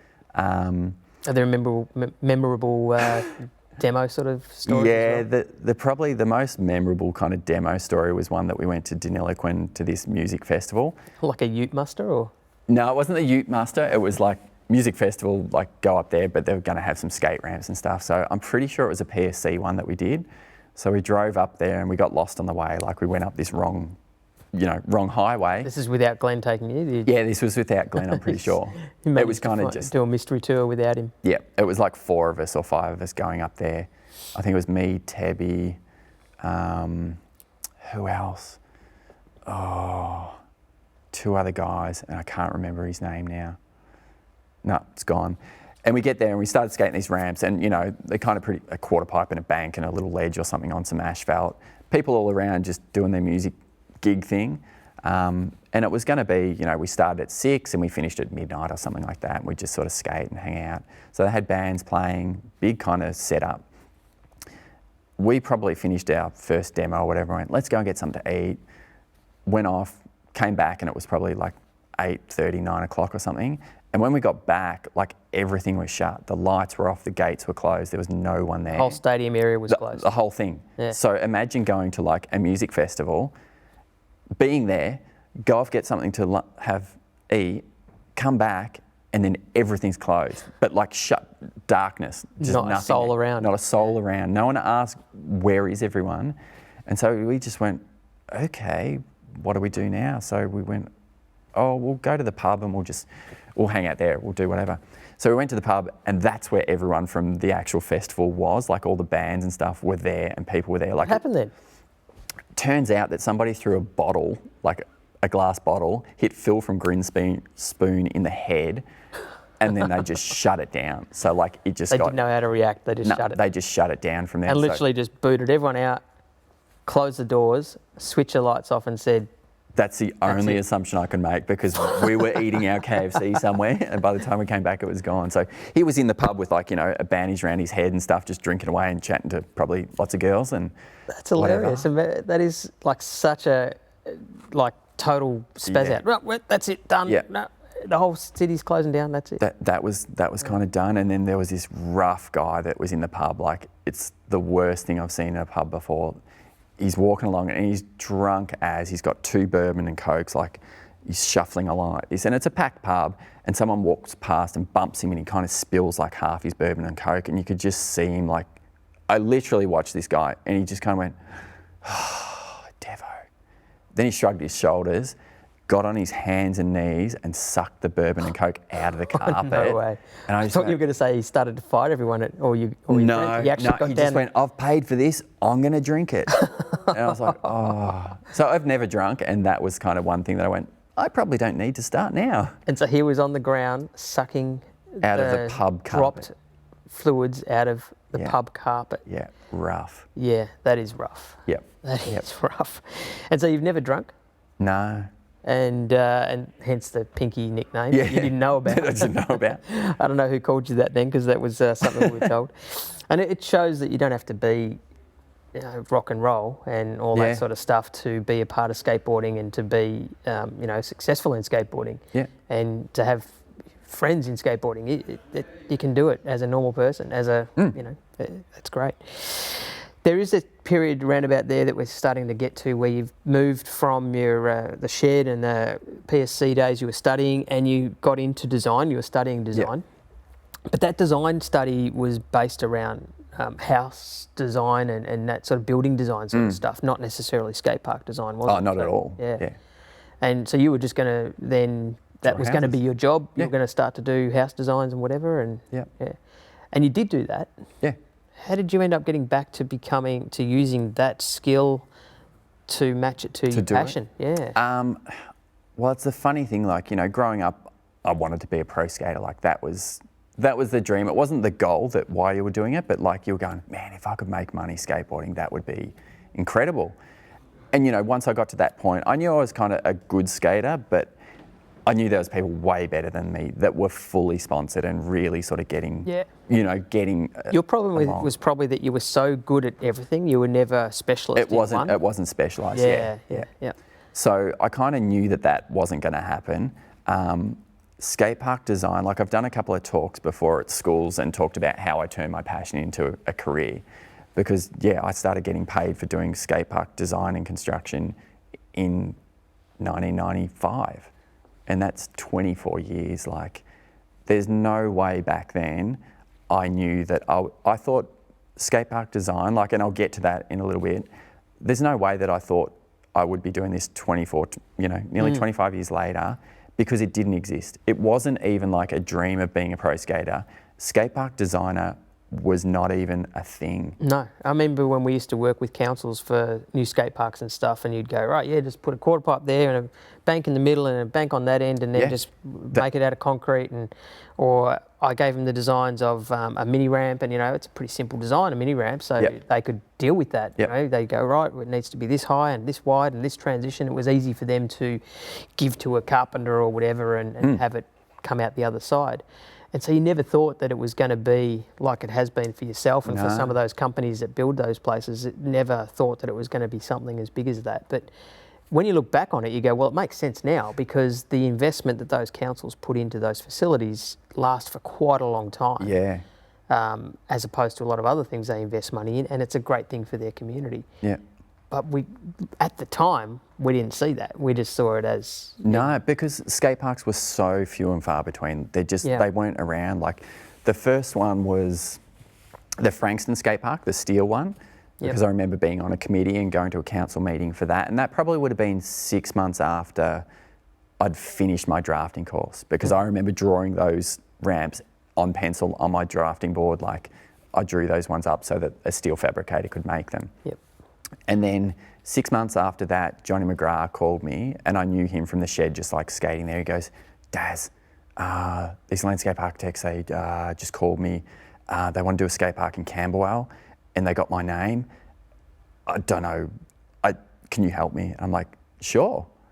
So, like, it's that kind of weird thing that, like, this is Johnny McGrath calling another me sliding doors kind of moment. to say, let's design a skate park together. So he came around to, like, my mum and dad's house, and we went up to the back room and we started drawing stuff and working out what we could do for Camberwell Skate Park. And that's when I first met Aaron Wallace. He was at Aspect Landscape Architects at that time. And they were doing the design, they just needed the skate stuff. And this is where I got this massive leap forwards. So this was my second skate park job. It was Camberwell. And Camberwell to me seemed to be like the first one that really kicked over the new type of skate parks in Australia. It was a big one as well. For its time, that was a big. massive one. It was in the middle of Camberwell, next to a tram stop. Like, the location, everything about it was like this really contentious, and then became so successful that it was contentious. Even Jeffrey Rush, was trying to petition against it. Oh, I don't know. There was it might have been him actually. Yeah, there was a few people that have sort of piped there were up. Some heavy hitters, like in terms of personalities. They don't want it there and they don't want it here. And so this was a driving force. So Aaron said, all right, you've got this area, we'll work on the outside stuff and you work on the skate stuff. So Johnny and I were coming up with it, and he goes, oh, like, we need a name or something. Like, do we do it just as Primate? Like, because we had to send them a bill because we were going to get paid for it. Like, we had no idea, like, that this was really a thing. But they were like, oh yeah, like, send us your bill. And we're like, okay, let's make up the name. And I'm like, all right. We sat in must have been my brother's old room. And we were just sort of spitballing, oh, what name could we do? And like, and I can't remember whether I came up with base plate or he did, but I'm like, yeah, base plate could work, because it's like, it's a skate thing and it's also like a building thing. Yeah. So for me, it kind of crossed over, and it's like, all right, base plate, a division of Primate. So that's kind of where the name came from, and it was under his trading kind of name anyway. So we did the Camberwell Skate Park together. And were you designing houses at that time as a job? Yeah. Yep. So this is sort of a side project. This was a side project. Yep. It was just like one job every 6 months. Yep. And so on the Camberwell one, we talked about contentious issue with the celebrities trying to not have it happen. My contention with it is, why is it tarmac on the ground rather than something that wasn't going to get soft in the heat and wasn't going to separate from the concrete joins at the ramps? Yep. Because the engineers told us it was an old tip site, so they said it's going to move too much. If we do it out of concrete, it's going to break. So they just said it's got to be asphalt between. we made sure that we had like a good wheelbase and a bit, like I think we had a metre or something of flat concrete before the ramps went up, so that you didn't have that join right at the bottom. Yep. But even that kind of still doesn't work that great. No, and it they've now definitely replaced has it with moved. concrete. Oh yeah, Yeah. they replaced it with concrete now. Yep.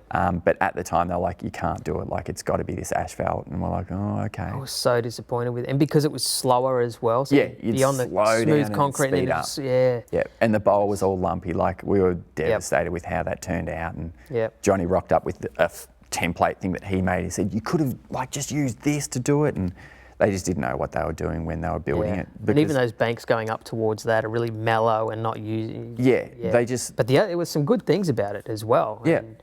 And at the time, it was a big thing. It was, and you know, it was a proper facility. Apart from the tarmac, everything else, it was like big excitement around it, and it did change the landscape of skate parks. Yeah. And I think for two reasons. One was its size and dimensions and everything, but also the fact that it was in Camberwell, and they That's what did bought it. into it, and they were like, right, this is, you know, you can have a facility like this in an area like this. Yeah. And all of a sudden it was like, oh, okay. And then all the other councils were like, it was one of those things where we've got to do what they've done. That's it. They've got this one, we want that one. And even more so, just thinking about it now, was the integration of the skate park to that side. Like the paths up the side, you know, have this kind of cool design to it that skaters didn't think about. You look at the skate park design, it's essentially like a timber setup just made out of concrete, because that's what I knew. I hadn't got to that point of like doing these freeform things or different kind of setups. Yeah. It's pretty standard, but the landscape stuff around it is quite different. And Aaron and I have worked together for the last 20 years, I think now, maybe even 22 years. And I love it. Like I love him so much. Like we've done so many different projects, and we'd always test things. Like I'd come up with a design. So he'd say, you've got this area to do. I'd design it and say, oh, I need this little bit here. Can we kind of push and pull that? Then he'd push and pull his. And we would just go back and forth. And he was learning about skate park design at the same time. So he'd go... So he wasn't a skater? No, landscape architect. Yep.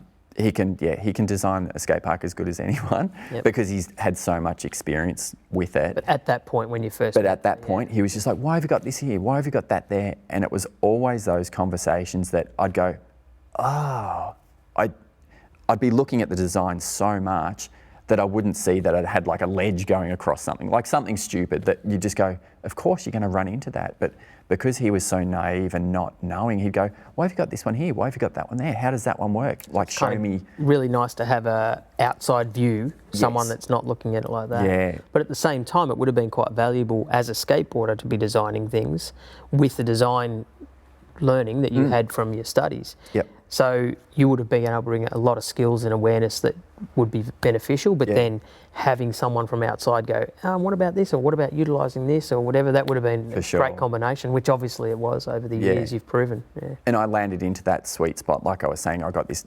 huge like light year jump from that Camberwell project, because when Johnny and I went to meet with Aaron and Adam Nitsky, who was there at the time as well, I think he was with council.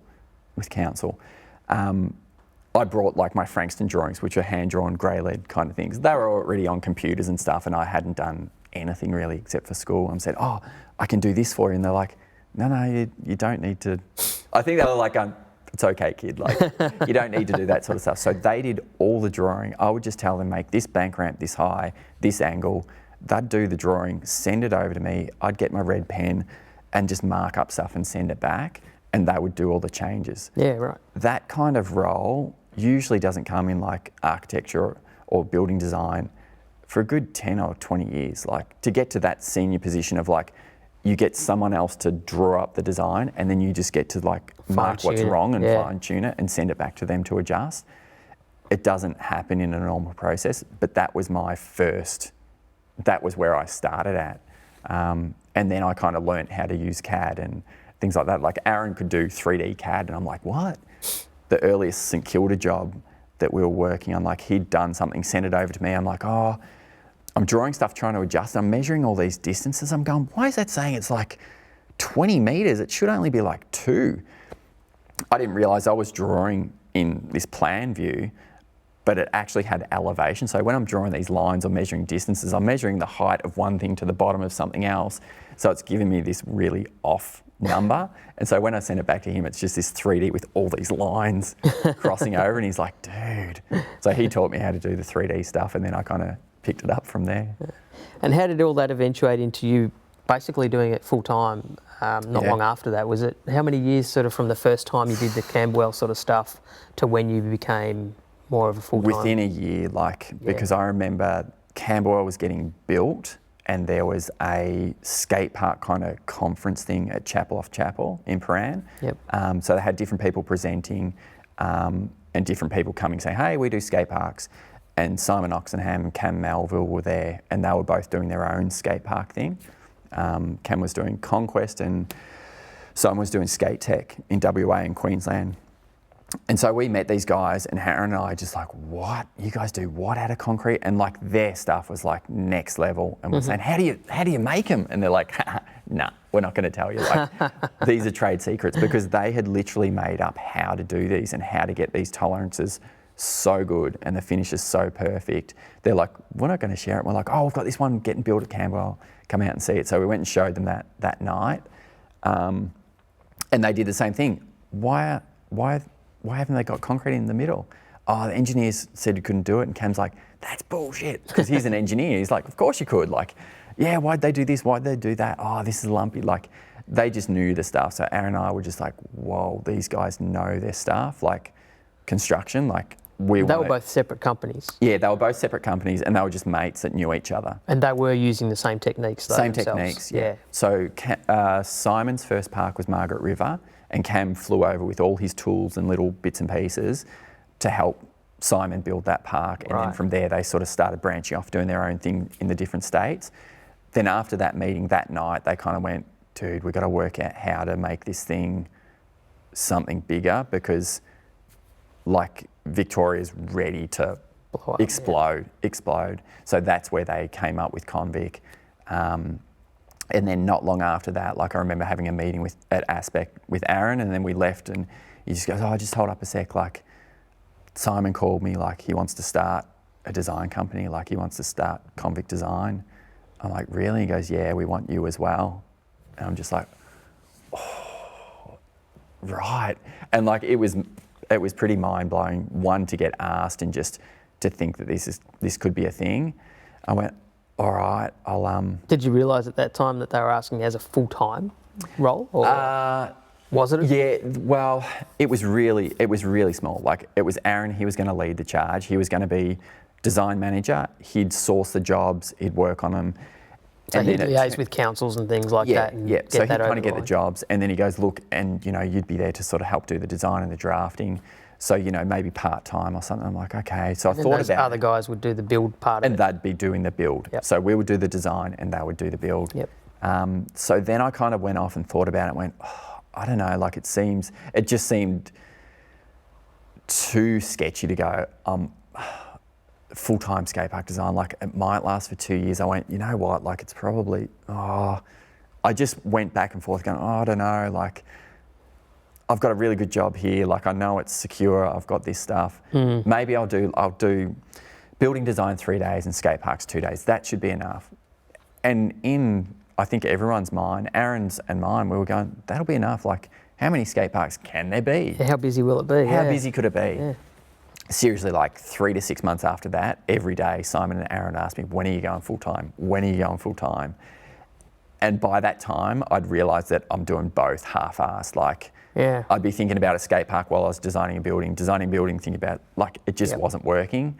I think my gran died at that time as well. And I remember going into my boss's office and just went, look, they've asked me about this job. I think I've got to take it. I thought, 2 years of good times and then I'll get back to doing houses. And like I said before, you had a fallback if you needed to. Yeah, I've got that to sort of dip my toe back in and get back to a real job. And that was 24 years ago. Like, it's crazy to think that stuff. So then I just went full time with them. Where were you in your personal life? Were you married or anything at that point? I wasn't married. I had girlfriend Lauren at that time, who's now my wife. So we would have been together for maybe 2 or 3 years at that point. Yep. So that was kind of like 97 was when I started doing my drafting stuff. And 2000 was kind of when skate parks really started happening. We bought a house and everything from there. So that's kind of where we started to leapfrog everything. And So job security was certainly a part of things at For that point, sure, even for though you sure. didn't have the full family going at that point. You still Yeah. needed to think. You were I already was just thinking long conscious term. about it. Like, Yeah. you know, I guess it's just my personality. I've always thought of that thing of like, what if, you know. Yeah, you've always been mature in that thought. Yeah, it's kind of, I think that thing that's come into it, you know, to have something as a backup and not just go, hey, let's go and do this and see what happens. I've only done that a couple of times and it's worked out, but usually it's like, no, it's got to be like this measured thing that I kind of know what I'm kind of going in for. Yeah. But even then, I couldn't see what was going to happen with Convict. Like within another couple of months, like we put on another 2 or 3 staff. Like we were so busy. Was that because you were kind of thinking locally a bit more, and then you didn't quite realise just how skate parks are everywhere? We were thinking Australia-wide, You but we were? just Okay, thought it yeah. would just be like 1 in Sydney, 1 in Queensland, 2 Yeah. in Victoria. Like we didn't think it would be like 20 in Victoria. Yeah. But it's 10 gone in as big Queensland. as worldwide. You're doing international stuff. And then it went international. So we did parks in Singapore, Hong Kong, New Zealand, China. Like it just exploded. Like the one in Shanghai, which the largest skate park in the world, like that was in 2004. Like Oh, wow, it's such a long time ago. You don't even realise how long no, ago. like base plate. I started base plate in 2000.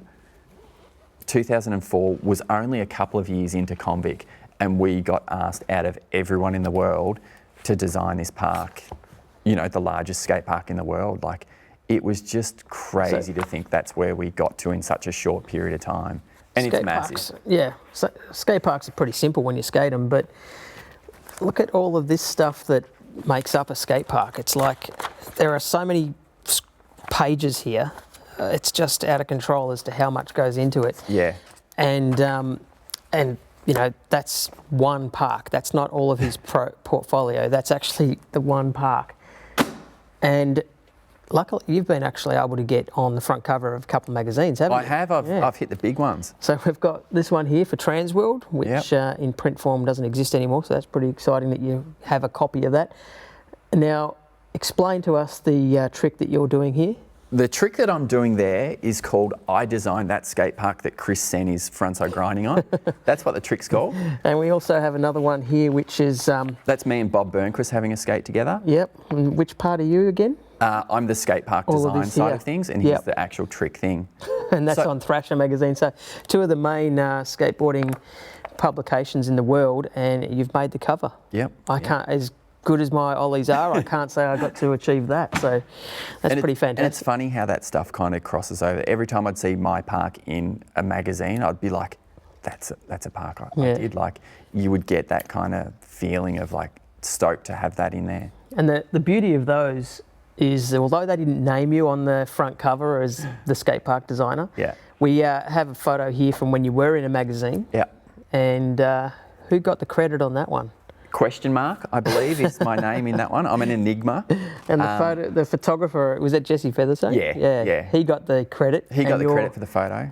Your face is so scrunched up that no one could work out who it was. No, I don't think so. Even I had to look at it and go, I think it's me, because it was tiny as well. Like it was that big. Yeah. So I had to kind of work out. No, I'm Is that pretty at the sure shed? was me. Yeah, that was at the shed. Yep. Yep. Nice one. So it was my first photo in a magazine, like, and still pretty stoked. Like it was the contents page, and I'm like, I'm on this page, like. That's cool. That was rad.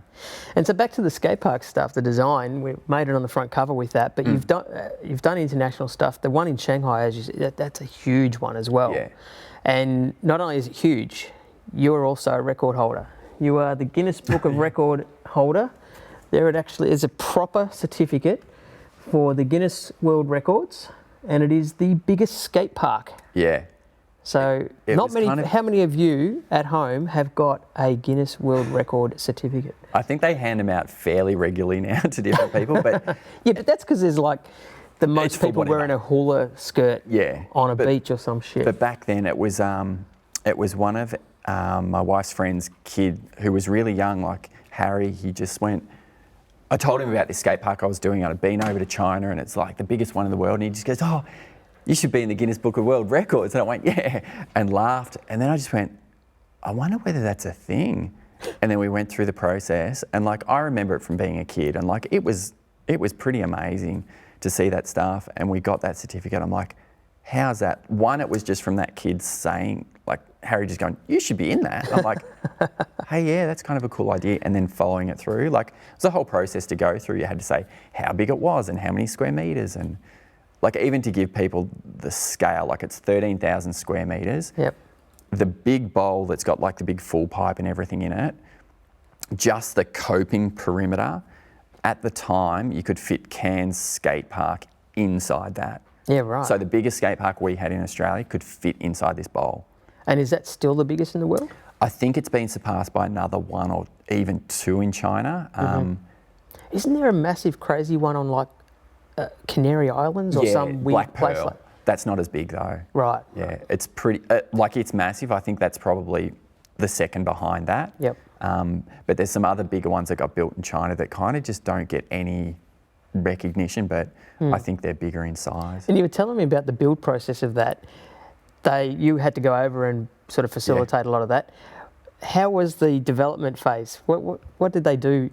Because it was new to them, wasn't it? Skate parks wasn't something that China had on every other corner. No. So even the way that happened, like John Day from SMP Clothing, like he just came up with this idea to make skateboarding in China.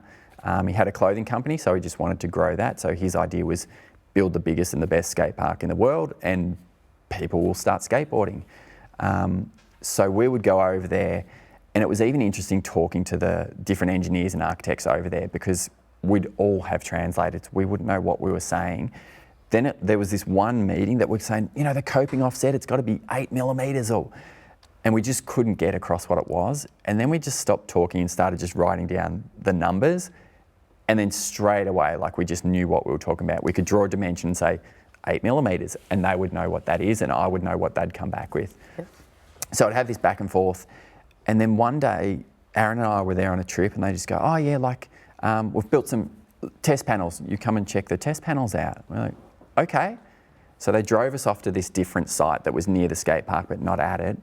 And we rocked up, and we just saw all these people in orange hard hats standing around. And we're like, we're in this circle, what's going on? Aaron and I walked up, and there's this jelly bean kind of bowl that they've built. So they've done it to test like how to do a coping connection. Then there was a rollover section. Then there was an extension. Then there was like a taper to it. Like they'd actually done it in such a smart way that they had nearly all the elements in the skate park in this one bowl so that they could work out how to finish a concrete lip, a steel lip, a rolled lip, a blend, all this sort of stuff. And they're like, all right, you skate now? I'm like, okay. So the blue board in the middle, that's the board that I had. And so Aaron filmed me like skating this bowl, just going around. And look, it was a bit lumpy, but like for a first crack, it was really good. We talked about, you know, the connection to the extension and a few other little bits and pieces. But I just skated this bowl for maybe 20 minutes and that was it. That's the first concrete bowl in China. I'm the only one to ever skate it. They would have just filled it in and straight away just destroyed it. Just destroyed it. And that's the board that... And that's the board. Right. So that's kind of a special one that I just go, I knew at the time that no one else had skated a bowl in China. I kind of went, I'm the first person to do this. Like, it was kind of crazy. It's another Guinness record. You get another certificate. Did it have the I Love Frankston sticker on it? It did, PSC. Yeah. Right on. Yep. Did they say anything about getting their car stolen in Frankston? No. Oh, mine got broken into twice down there. Oh, I got my car stolen a couple of times actually. That's a pretty cool story for that one. Yeah. How many skate parks would you have? Obviously, this is pretty hard to quantify exactly, but what are we looking at? How many skate parks have you designed over the years? It is really hard. Like, each one does feel special, and you actually put so much effort into each one that you're doing. But after a certain point, you do just lose track. Blends in a bit, and it kind of blends in. I remember when I left Convict after 10 years, like I went through the list of all the ones, and I was at 462.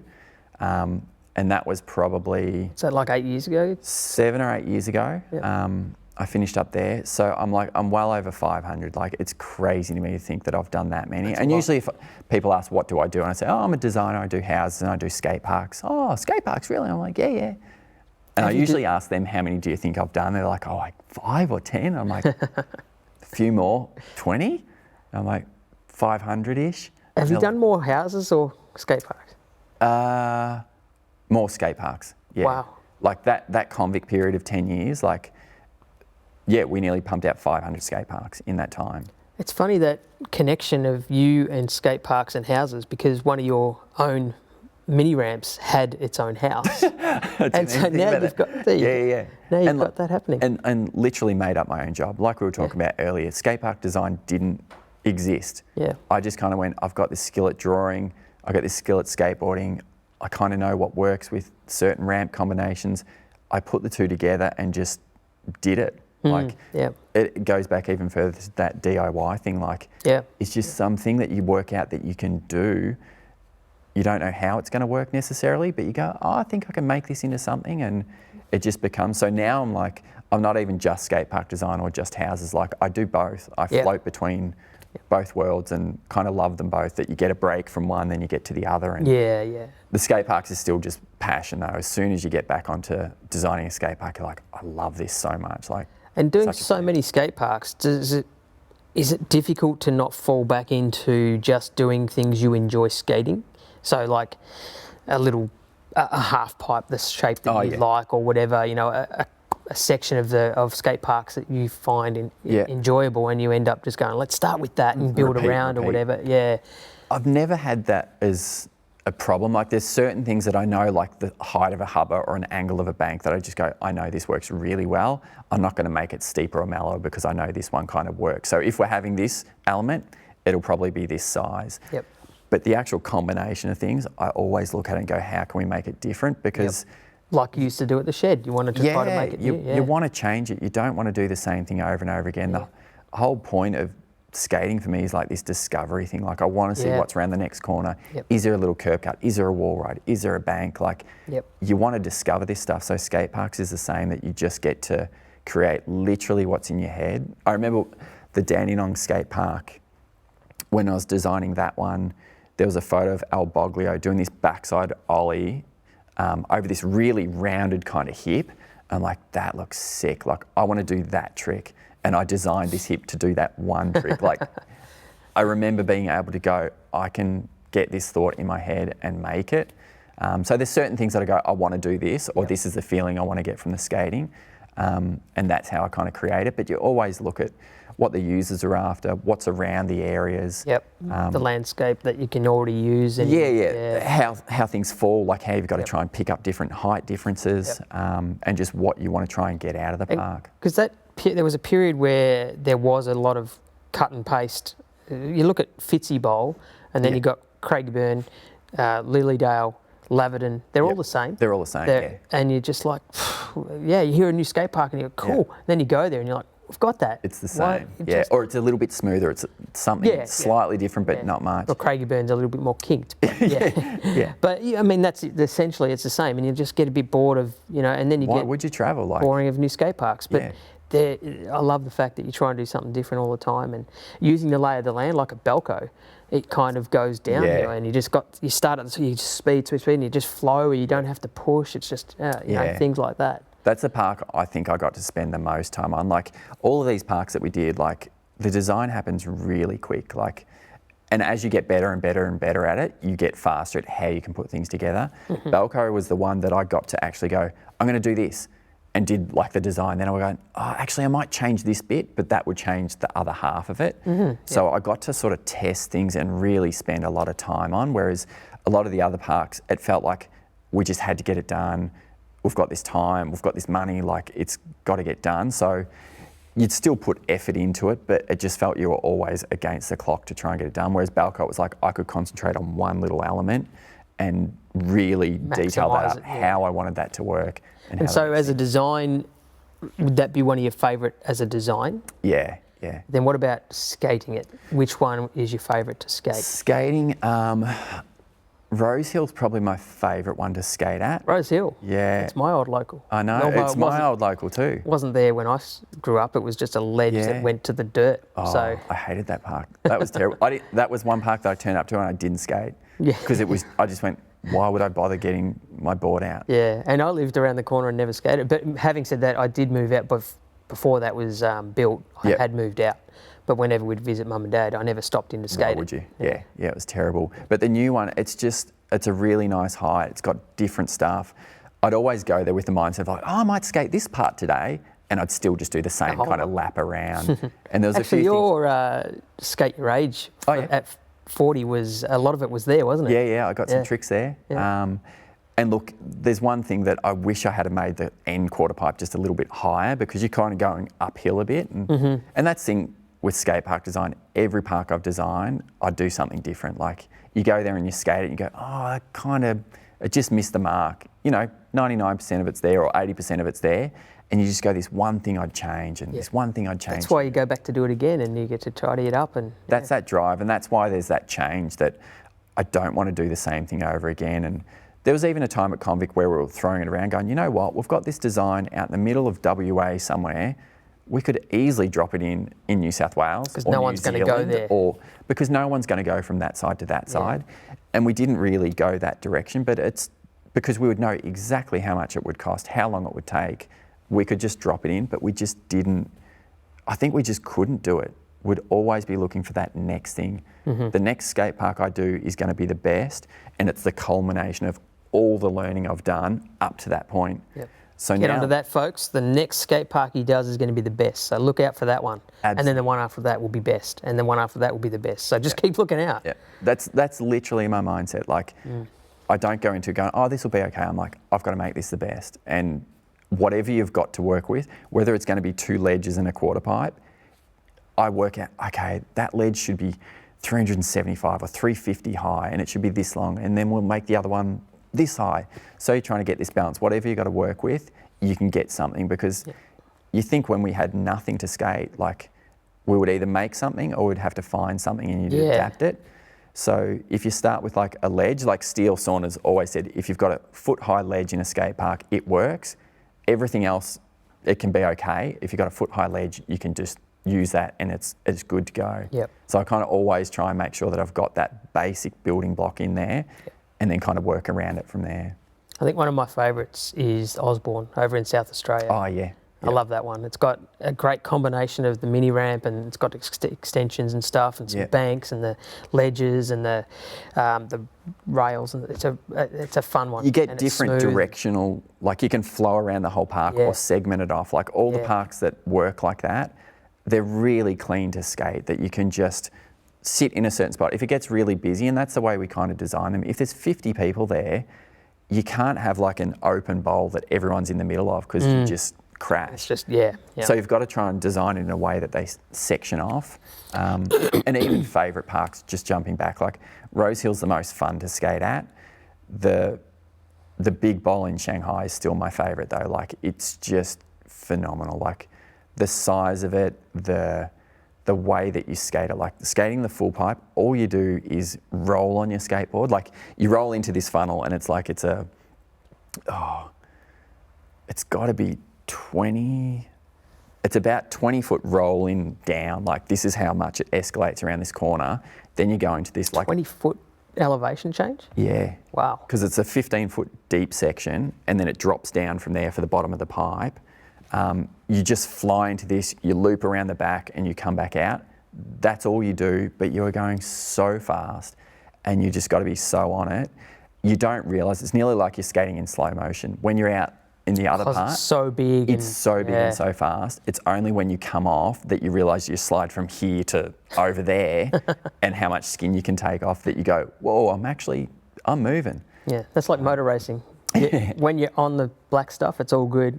And you think it's slow, and then something off happens and you go off and you realise, oh shit, we're actually going fast. I'm moving, So just rolling on that thing and being able to skate in a full pipe, over a full pipe, round these pockets, granite coping, like it's just, phenomenal. And that was where like my skating was pretty like high, that I could skate that stuff and skate it for a long time. Is it populated there? Obviously there's population there, but is there a skating population that utilise such a facility? Look, I keep checking in every like couple of years just to see what's happening. And for me, it just seems to just be deteriorating, and like, I don't think they've done much maintenance on it. I think they still run kind of skate programs, but it's pretty much in the smallest bowl that's there.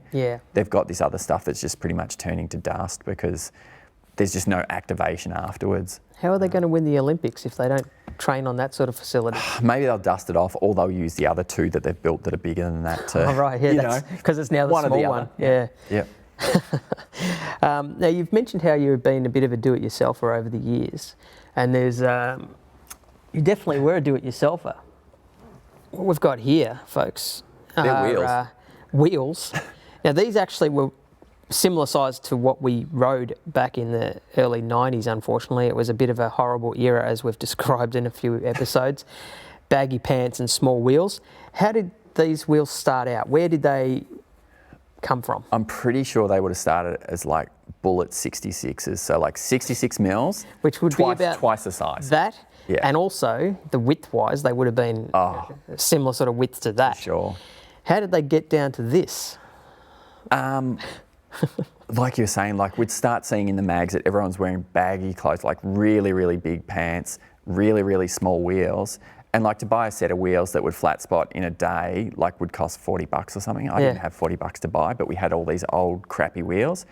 So we would just take them down to my dad's shed and he'd have the angle grinder, like a bench grinder. And we'd just get our boards and would start the wheels spinning and just start to grind them down. So we would just make our own wheel shapes. They'd start off bigger than that, but probably like 40 mil max. Yeah. You'd get a flat spot, take it down the shed that night, grind it out. And we got really good at getting the shapes and the sides curved, everything like we were just doing by hand and by eye. And we'd kind of measure to make sure they were about the same. But we would just kind of make them. And they are literally about the size of Cheetos. If you've got a Cheeto, put that on your finger, you'll know what it is. Yeah, Cheezels. And they're just bearing covers more than anything. Yeah, but 30 that's mils, what we used to ride. Yeah. Yeah. And you tried to measure them before, but we couldn't get the measure. No, I got it. Yeah. Yep, 31 to pinch. And while I'm down here, actually, this is your new business card. How fantastic is it to have a skateboard as a business card? Base plate design, and now base plate's been around for what, how about 8 years or 19. so? Oh, Started in going 2000. back to the original Johnny McGrath part, yeah. So then when I went full time with it, full time would be about 7, 8 years. Yep. And how did it go with the Johnny McGrath connection there? Obviously, it started out from that arrangement, but then now it's just you. Is that right? Just me. So like as soon as we did Camberwell, and then it started to become this thing, like I sort of sat down with Johnny and went, all right, what do you want to do? And he kind of went, it's yours, dude. Like, base plate's yours, like just run with it. So that's when I got the name and I registered the name and everything from there. Yeah. And we actually worked on Noble Park together. Well, I was going to ask about that. Yeah, so a similar thing, like he'd been working on the park design, came up with all this stuff, was working with someone else that it just wasn't working. He's like, Daz, like, help me out. Yeah, that's actually one of the other favourite parks. It's a good one. Yeah, really good. And again, like I changed so much stuff there, but at the time you're going, this is the best. Yeah. This is going to be amazing. Yep. And then you go, oh, I know we Johnny should wants to tweak change this. stuff there. Oh, for sure. It's always the way that you do something and 99% of it's right and the 1% just bugs you, just scratches at you and itches. So we got to work together on that and that was really, really good. He's a good guy. Awesome. One final little picture I wanted to show is a picture here which was actually on the front page of your local newspaper. Yeah. And it says, make safety your priority. And it's got a picture of you up on the vert ramp with all the gear on. Yeah. And this was one of the reasons that this is interesting to show is that I'm not sure if the camera can pick it up, but everyone down here, it's a big crowd. What's the caption down here? The caption says, Darren White performs, skateboarding stunts or something to a group of enthusiastic onlookers. Where are they looking? Every one of them is looking away, looking at the road. I think someone went round the corner and did like a burnout or something, so they're all turned. Nary Warren. Yep. That is awesome. Darren, we're getting close to the end of our chat because there's been a lot that we've talked about. Is there any topics that you wanted to mention? I've also mentioned a few from your friends that have texted me as well. But I'm trying to think. I'm sure there's probably some people you want to thank. Oh, there are it becomes this big list, doesn't it? That you don't want to say it because you know you're going to miss people. You're going to miss people out. Yeah. But look, the original shed crew, like Glenn Southers especially, but all the guys that I kind of skated with at that time, the PSC guys, Mark Grayson, Andrew Tebb and Steele Saunders, like they were sort of heading up the skate program at PSC that turned into PC skateboarding, that kind of then turned into Fast Times. Like they really helped me out. And I felt like it was a tough time in my life that I had to go, I got to make this call. Where can I go to? And they were just there for me straight away. It's another one of those things of skateboarding. It's not just the tricks and things, but it's the family and community that it creates. And I think most of the people we've chatted to here have got the similar stories in that there's been that network that skateboarding has created for them. Supports you. And whether it be helping them through bad times, whether it be supporting in decisions, big life decisions like that, or being there to fall back on if you needed a break, you know, it's skateboarding is so much more than just the tricks. For sure. It is a lifestyle, and you've proven it doing it for as long as you have as a skateboarder and as a career revolving around it. So I'm trying to think who else. I've got Bruce Fairley's helped me out like a lot over the years too. Like I've built stuff for hardcore, like worked on their vert ramp and stuff. So he's been really good to support me. Ben Venturous from Project Distribution as well. My wife Lauren, obviously, like she's the person that has the most influence on my life, because I always seem to sort of test things either with her or against her, or see how she's the person that I'm trying to impress the most, I think. Like, so if I say something and she goes, that's a stupid idea, like I'm like, is it? And then I'll have to test it a bit more. You question yourself a bit. She's my sounding board, and like she's my voice of reason as well, to just go, don't do that, like that's a bad move. Like Aaron Wallace and Simon Oxenham, obviously, like they opened the doors for me to skatepark designing and being able to do it for so long. And some of the old skateboard influences. Like Keith Petrie, like I don't know where it would be, because like we were saying earlier, Beaconsfield was pretty small, and it was me and him skating for a good couple of years, and we only had each other. So without him there, like I'm thinking I would have kept skating, but I wouldn't have had the fire like I did with him as well. It may not have gone as far as it actually has. Earlier guys, again, Scott Kalski, Lee Peters, Peter Beams, Marcus New.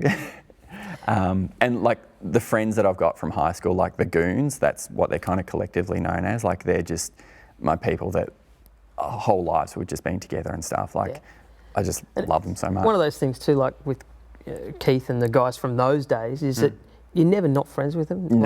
It doesn't matter if you don't see them for 10 years. You see them and straight away you're basically you're back to the same level again. And you know, that's what the other thing, I see people from, you know, interstate that I haven't seen for ages, and instantly you're back to the same, because you've got that, you've done so much in that development years and stuff. It's that bond that you formed 20 years ago, and it is like 20 years ago you kind of had that really close bond. Because you were outliers at the time.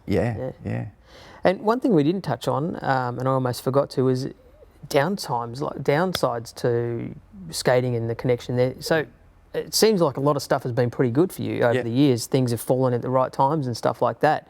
But have you had some injuries that took you out for a while, or you know, difficult times, or even if it's people that you know who have suffered from the thing, you know, like whether it be addictions and things that they've dealt with and had to come back from? And because I know that's some of the things personally, I didn't have to deal with those, but I know that people I know have, you know, over the years had to get themselves through certain things. And I've had friends who have died from overdoses and things like that, or any of those things. Have you had similar dramas? I've had kind of injuries, like a couple of knee injuries and a wrist and a leg kind of thing, but you know, that was sort of like 6 months to 12 months kind of out of action for a little while. And that kind of, it's funny, I think it was Al Wilson was saying that when he either broke his leg or something, it's just like, but all you do is think about when you're going to be able to skate again. You don't think about not skating. It's just, this will take a while to heal and then I'll skate again. Like I've never thought about it being that, that's the end of what I get to do.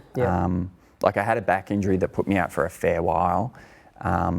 And that took a long time to come back from. And was that an injury caused by skating? I think it was from running, like because I was just doing other kind of exercise as well. And I think I just compressed this disc, and like my whole leg was just in pain. Like I'd wake up and my leg would just be in pain, not my back, my leg. So I couldn't skate, couldn't like take any impact. So that was a long time of like physio, and swimming was the thing that kind of got me back. So even now I try and swim a bit to keep that in check. So that was kind of the stuff that took me out of skating. Other challenges, like my dad's been sick before and had to put him into hospital, and that's been really tough. And again, it's like that leap forward where you've got to start looking after your parents before I thought we would have to. I was thinking, when we get to 40, 50, we'll start looking after mum and dad. But this happened much earlier on, and I kind of felt that responsibility to do something because, you know, they've helped us out so much. That was hard. And my best mate Scott, like he actually passed away a few years ago, and that was that was tough. It's life comes in so many shapes and positives and negatives. I suppose those are some of the things that help form us. Yeah. And especially when it's close people, whether it's family or friends like that. And at the end of the day, when you're a person like you are, you've had such, so many people come in your life over the years. It's not always going to be perfect. No, look, I've been really fortunate. Like, I see my whole life as fortunate and lucky.